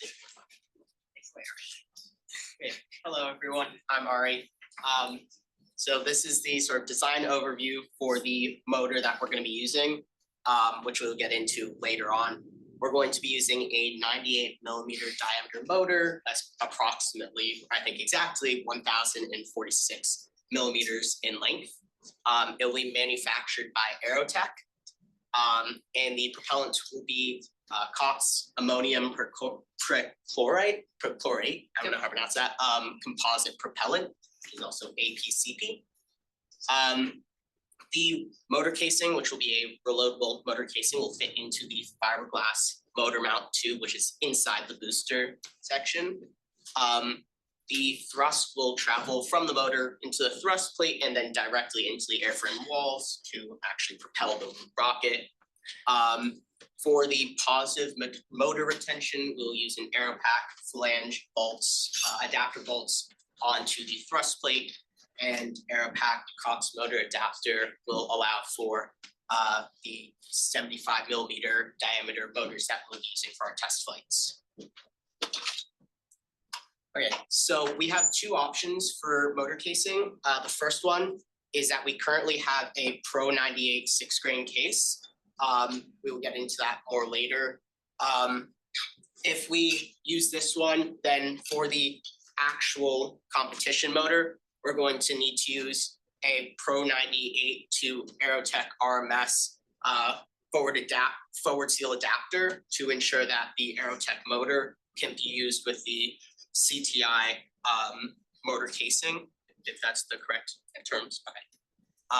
Then our second option is if we can't reuse the current Pro 98 6-grain case that we own, we will be purchasing an Aerotech RMS 98/15360 case set, in which case I don't think we need to buy the forward seal adapter. So those are our two options for casings. But it's just the forward seal. Yeah, that's right, that's what I meant. Yeah. So for motor retention, we'll be using a thrust plate that has been sort of redesigned from last year. It's in the top right there. It'll be retained by the epoxy that'll be in those grooves that you can see on it, to ensure that it really stays in place. Then we'll have flange threaded motor retainer, which is that bottom picture that will connect over the motor to the thrust plate via 12 832 bolts. And then we'll have a threaded motor retainer cap screws onto the motor retainer to hold the motor in place so that doesn't actually fall out to do the actual motor retention. Okay, so this is the motor we are planning to use for the first test flight. Is an Aerotech L2200. Is 75 millimeters diameter, is 4 grains, has a max thrust of 3,114 newtons, a 2.3 second burn time, an impulse of 5,140 newton seconds, propellant weight of 5.54 pounds, and its color is Mojave green. Our second test flight motor is going to be an Aerotech 2100, I believe. Yeah. Yeah, the little thing is in the way, but I believe so, yeah, 2100. It is 98 millimeters in diameter, it's 3 grains, has a max thrust of 2,936 newtons, a burn time of 3.5 seconds, an impulse of 7,802 newtons per second. Propellant weight is 8.7 pounds and is also Mojave green in color.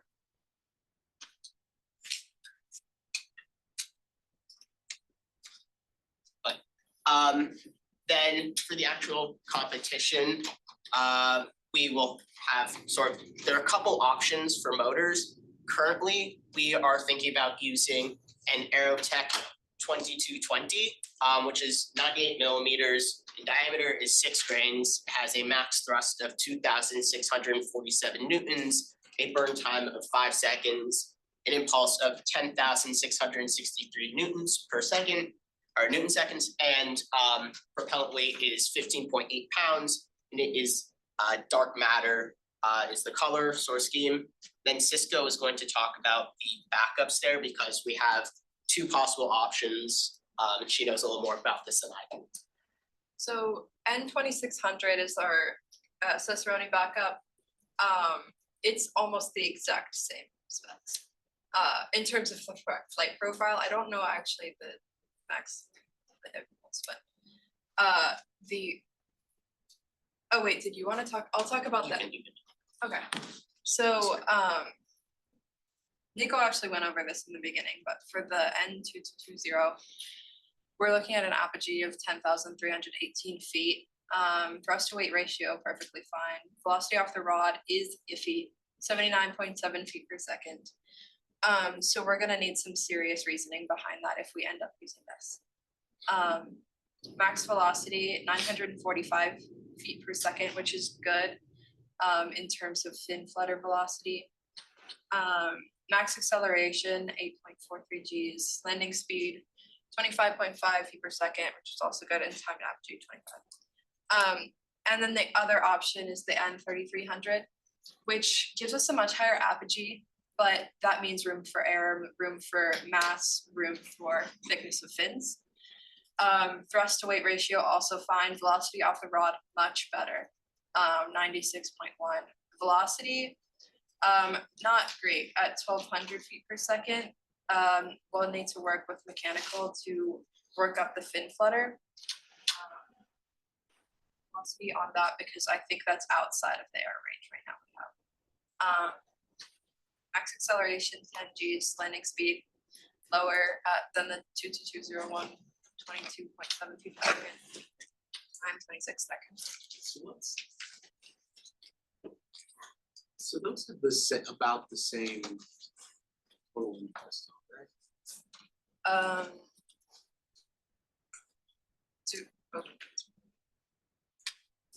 Wait, I can look it up. So I checked, I think it was 13,000. I can look. So it's not much more without more grades in it, kind of. There's this weird gap from about 10,000 to about 13,000 seconds where there's just not that many groups. I think it's. I wonder, it may just be because it's not, the dark matter is always underperformed, so that could be. That's good to know. This one's red line. Yeah, but I mean, the Sparky's always perform a similar motor. That's just. Our motor for spaceport was Sparky and it overperformed. Well, I mean, underperformed for a motor of the same number of, same amount of AP with a different blend, with a different model. That's what I'm saying. I'm not saying it overperforms or underperforms it, what it's supposed to do. It's just that usually the Sparky formulations put out less total impulse than a blue or green. And 3,300 is 14,000. Okay. Sense.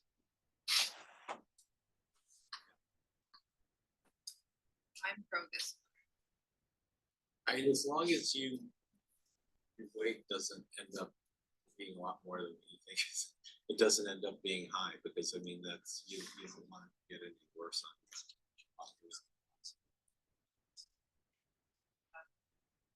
you mean for this one? Yeah. Do you think right now the 79.7 is fine? I mean, it probably is. I mean, that's not slow. I mean, that'll be fine. It's just the issue is if the weight of the rocket ends up being 10 or 15 pounds. If it's a super windy day, it's always more of a risk too. Yeah. I agree, and I think it'll be fine. I just don't know if we can convince IREC that they'll to the point of be happy about it. That's a high enough one. I think it's you probably wouldn't be able to. It's not like it's 50. Right. So they're worried about adding more mass that is a January, we saw it last year with Carmen. We're further along the analysis this year, and because we can't, it's like we can't use the credit card things. How we operate. I'm hoping that we can get as much of the like weight reduction analysis done now. And then when we come back in January, we'll have a better idea. And then we'll be ordering motors and hopefully And if you're looking high, I would just pivot to this. I mean, then this won't be so far over. If you're high on that. worst case, we'll make that. If we end up going with 3,300, we wanna consider probably a 3 30-second carbon fibers.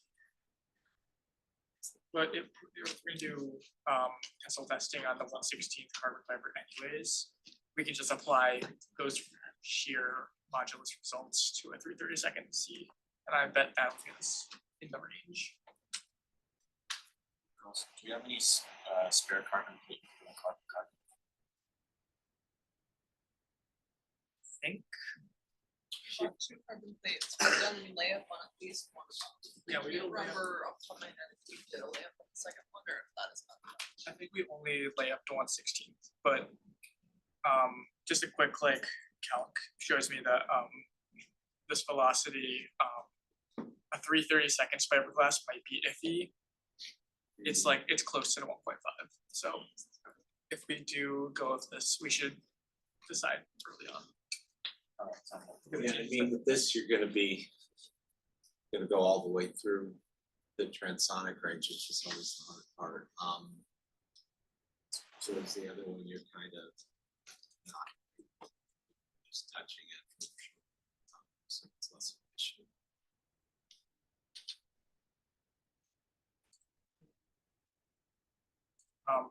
This velocity, we could do a 3 30-second 4-layer and be 1.5, so.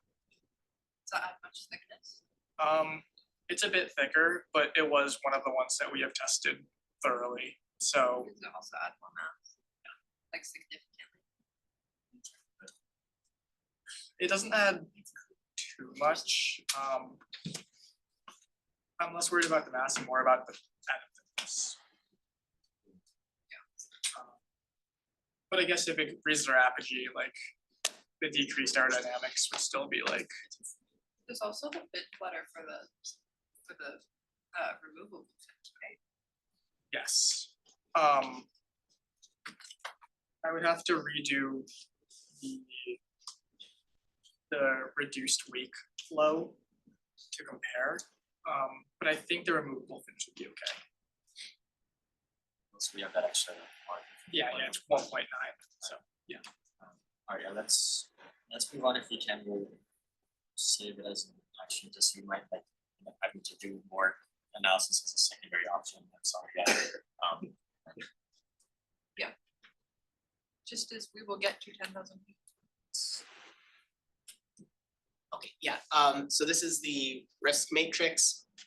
So as you can see, generally speaking, this is a pretty safe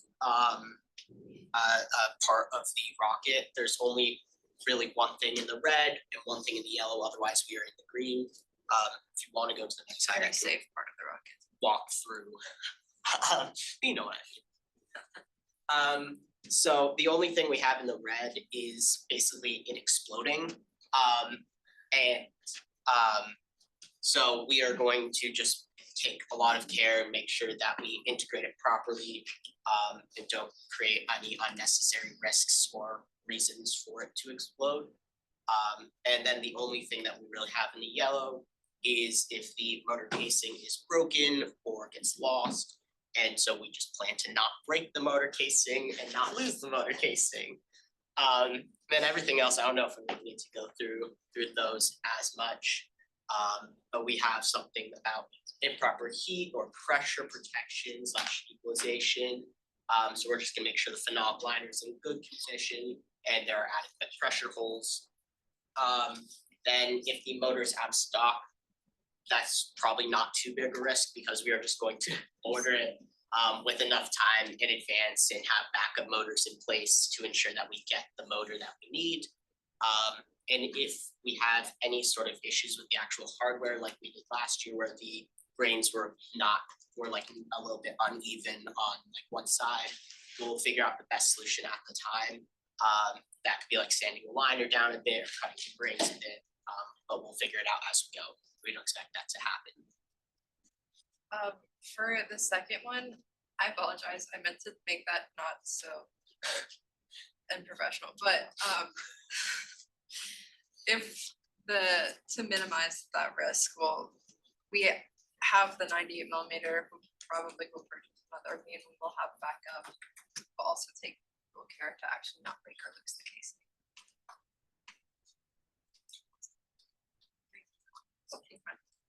So we just have like two sort of issues, which is, so the Pro 98 case that I was talking about earlier, currently has the N2200 from IREC last year stuck in it, and we have been unable to get it out since the competition, despite many hours of trying.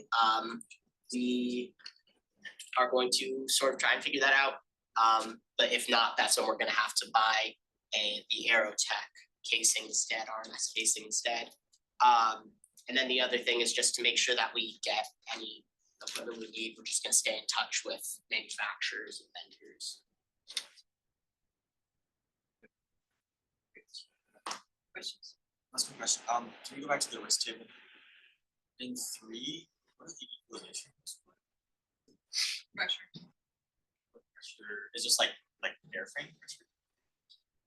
Yeah, Okay, so we're not drilling, okay, sorry. no, we were gonna drill a hole in the motor. Okay. Itself, yeah, all the way Sure, through. we need plenty of gaps in there too. Yeah. Yeah, Track the propeller. I was also thinking of maybe snapping the O-rings in half before. Oh, I was thinking we'd go without the O-rings. Anyways, sorry, alright, Yeah, any other questions?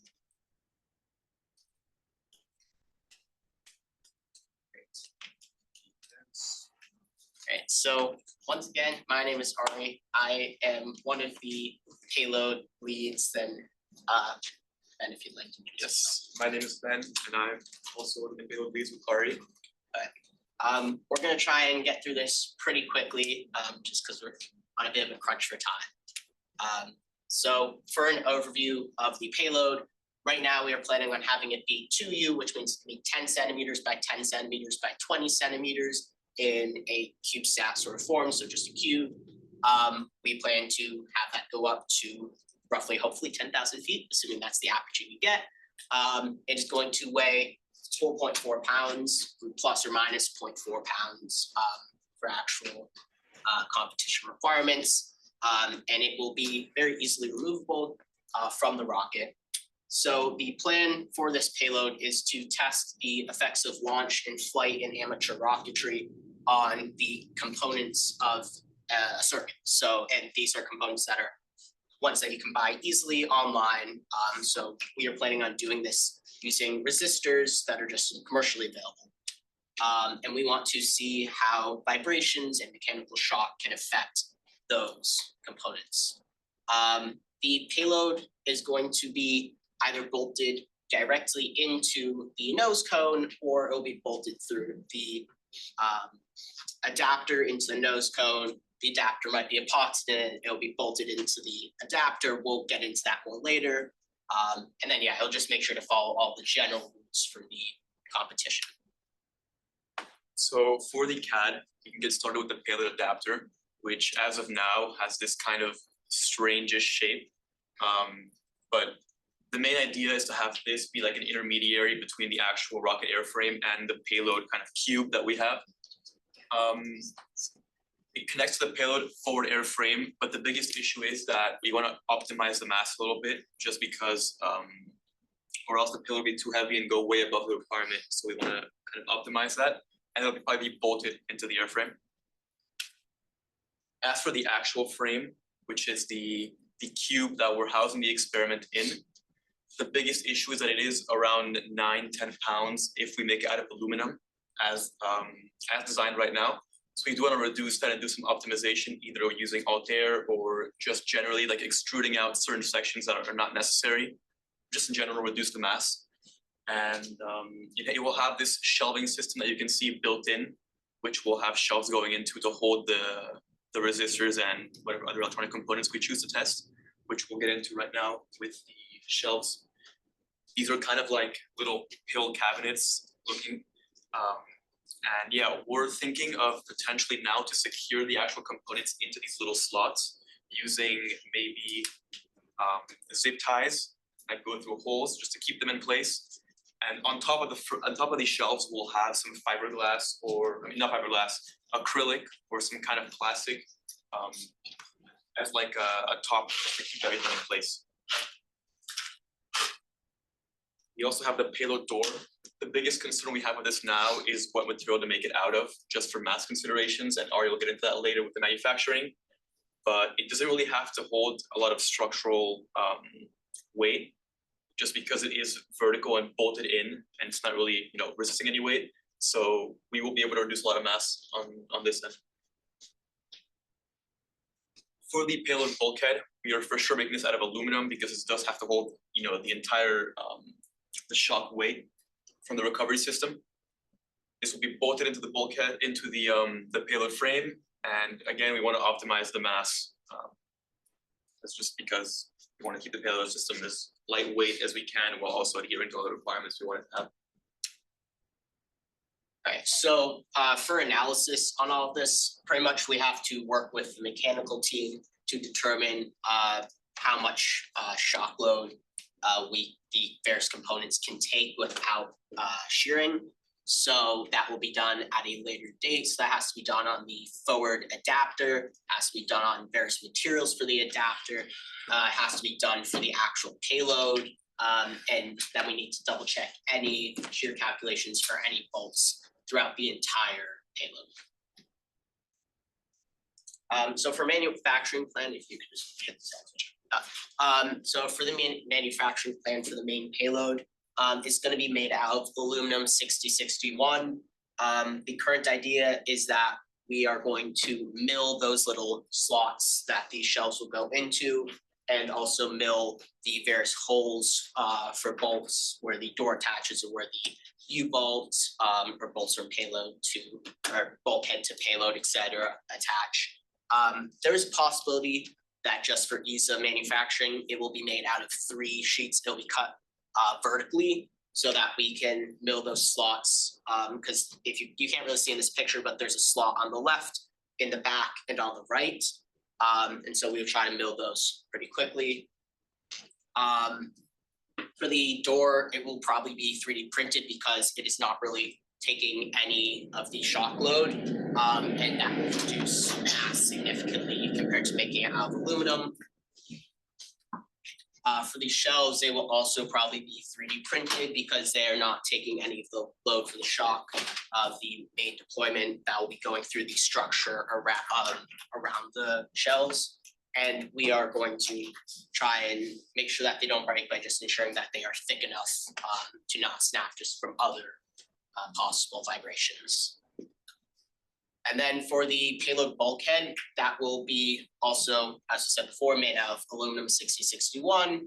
We are going to use the lathe to get the correct dimensions, and then we will use the mill to make that sort of squarish yet circular shape that's inside where the payload will actually connect, and also to drill out those holes where the U-bolt and bolts will go through into the payload.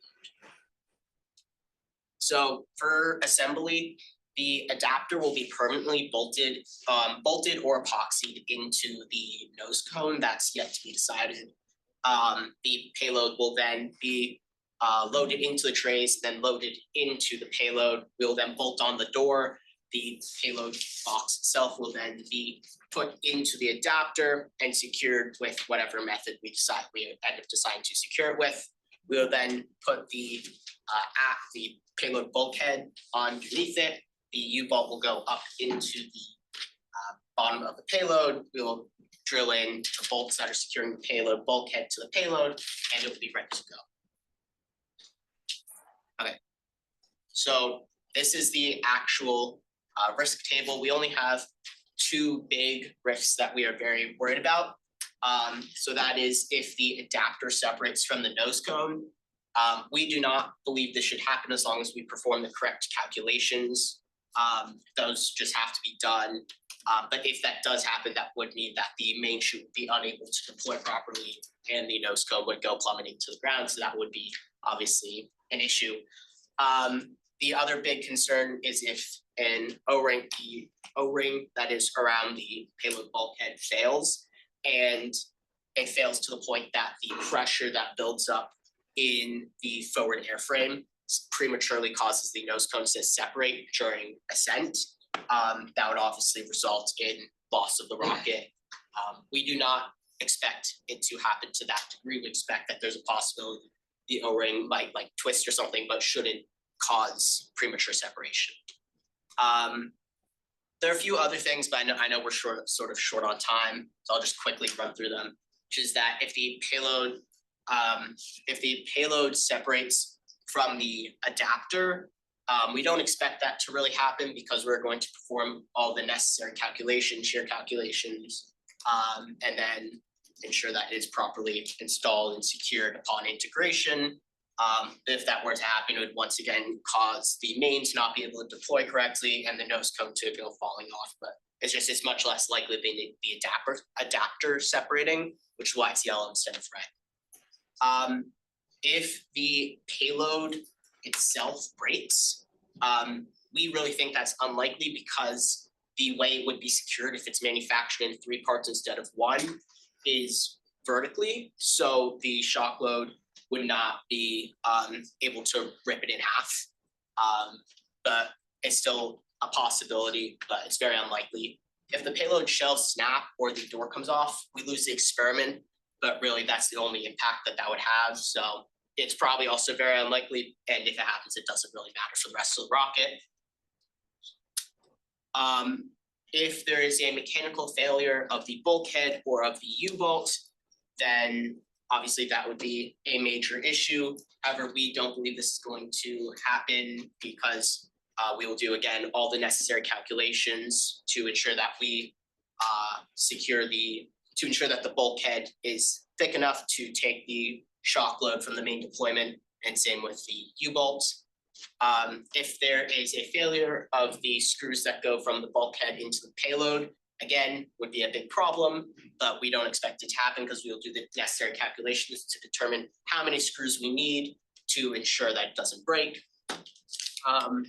If there is shear failure in the fiberglass due to the payload adapter bolts, that would obviously be, again, a problem, but even if there is shear failure, and by that we mean like it drags down a bit and causes a small rip in the fiberglass, that would not cause the rocket to it wouldn't have any great impact on the rocket, because this could only happen as the main deploys, which means it's in descent and it doesn't have to not wiggle, it just has to not completely rip out, which definitely won't happen, but it's still a possibility. And then the last one is if that O-ring that I talked about originally fails, it could twist a bit, but that happens a lot of the time with O-rings. Just because it twists doesn't mean it's actually going to cause any sort of failure to any part of the rocket. Yeah. So for our open issues, Ben, if you want to just quickly talk about those. Yeah, just the main one is to optimize design for mass and to really settle down on some geometric designs for the CAD. Because once we have those, we can really start to look at the dimensions, finalize the masses, and start up manufacturing next semester. Also, the amount of shelves that we're going to have kind of depends on the experiment, so we have to settle down on an idea.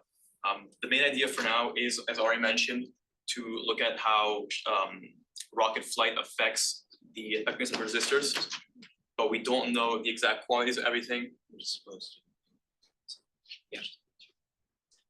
And once we finalize those details, we can start looking at how many shelves we want to have and kind of how we're going to manufacture them. All right. Our biggest open issue is deciding how we are going to attach the payload and payload adapter and nose cone. So we have 3 possible ways of doing it. The first idea is that we have bolts that go through the nose cone, through the payload adapter, and into the payload.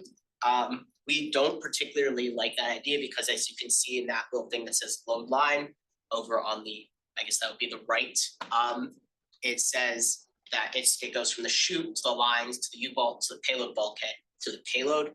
We don't want the shock load going from the payload directly to the nose cone. We would rather have the shock load go from the payload to the adapter, then to the nose cone, just to minimize any risks of shearing.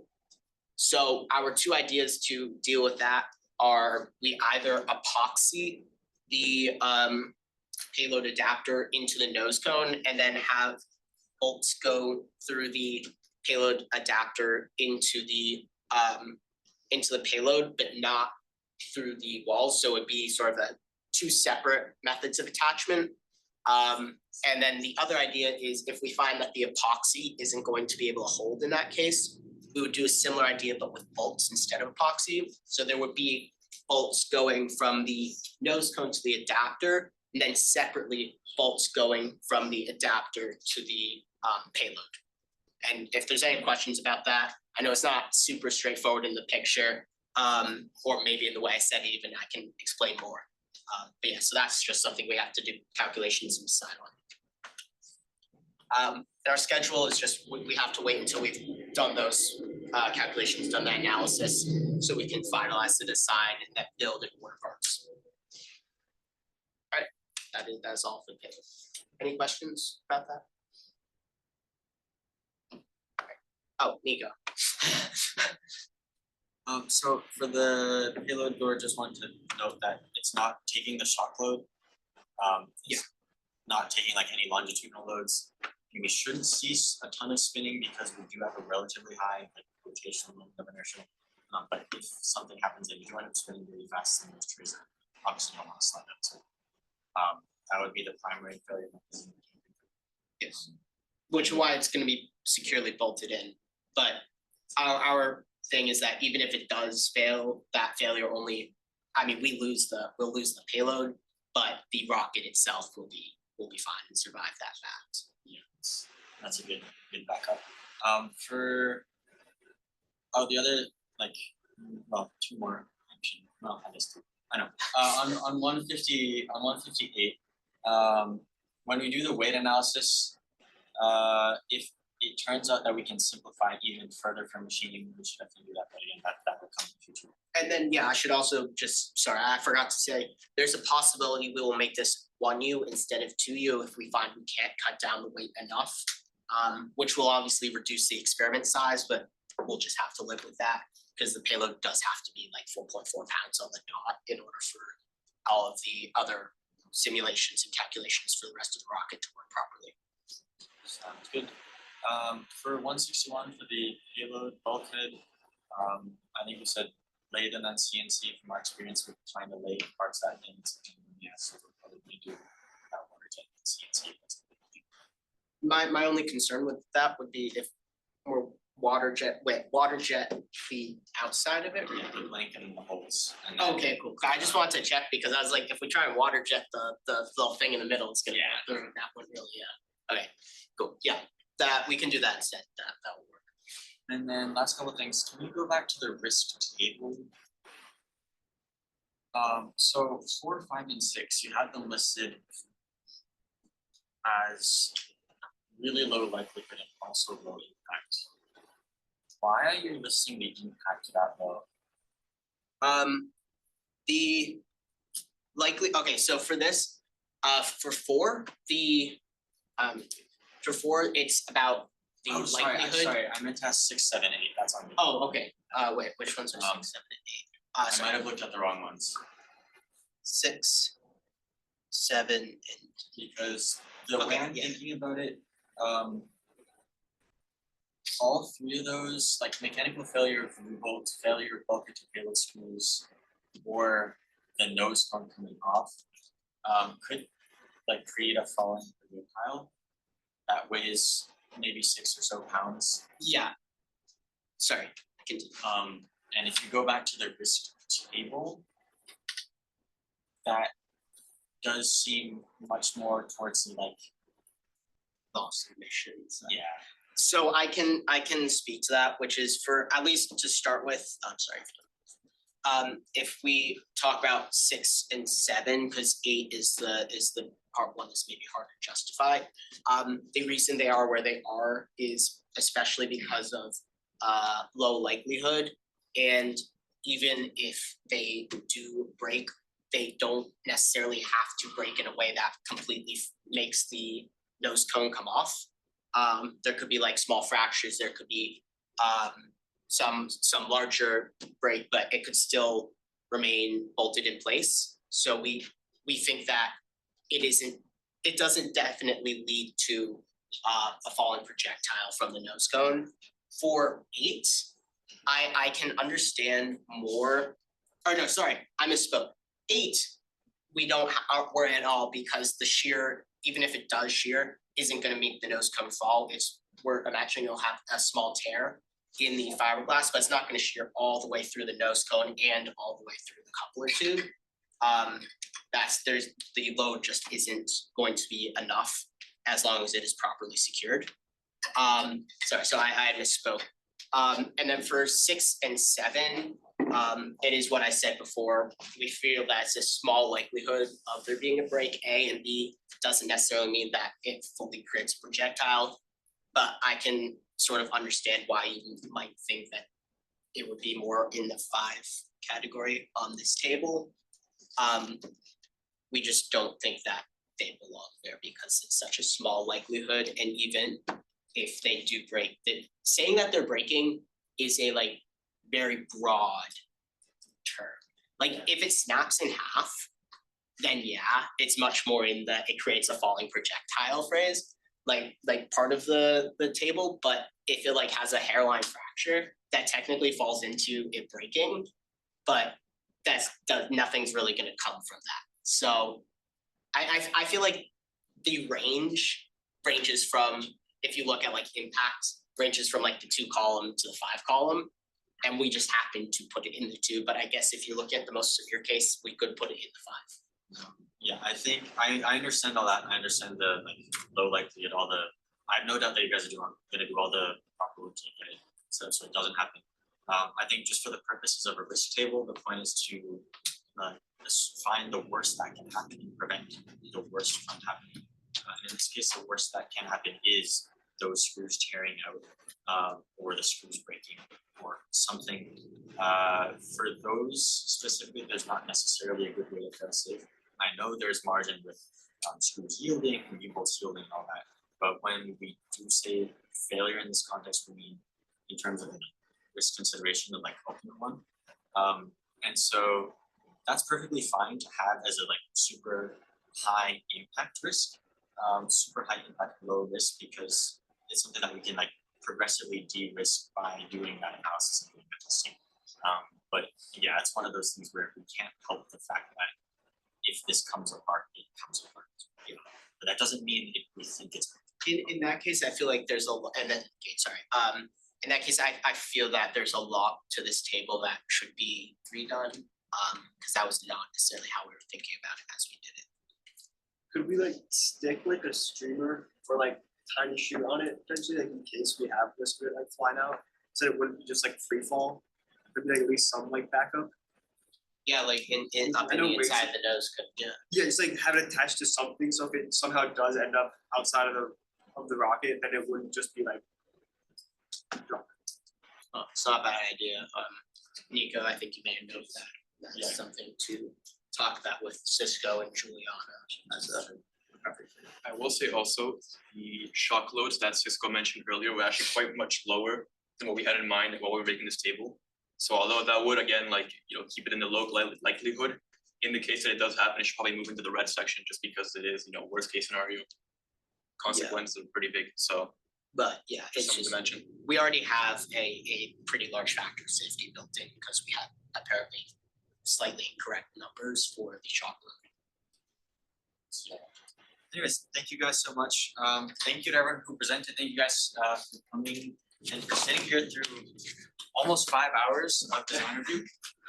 This is fantastic. It's a super smooth design review. I'm super proud of everyone who put in all the work to get us to this point, and you guys should all be super proud of yourselves as well.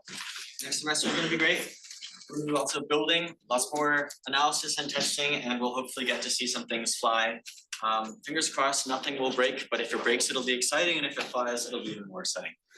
So yeah, fantastic, round of applause for everyone here. And I'm going to do this. Yes, yes, please. 4 minutes.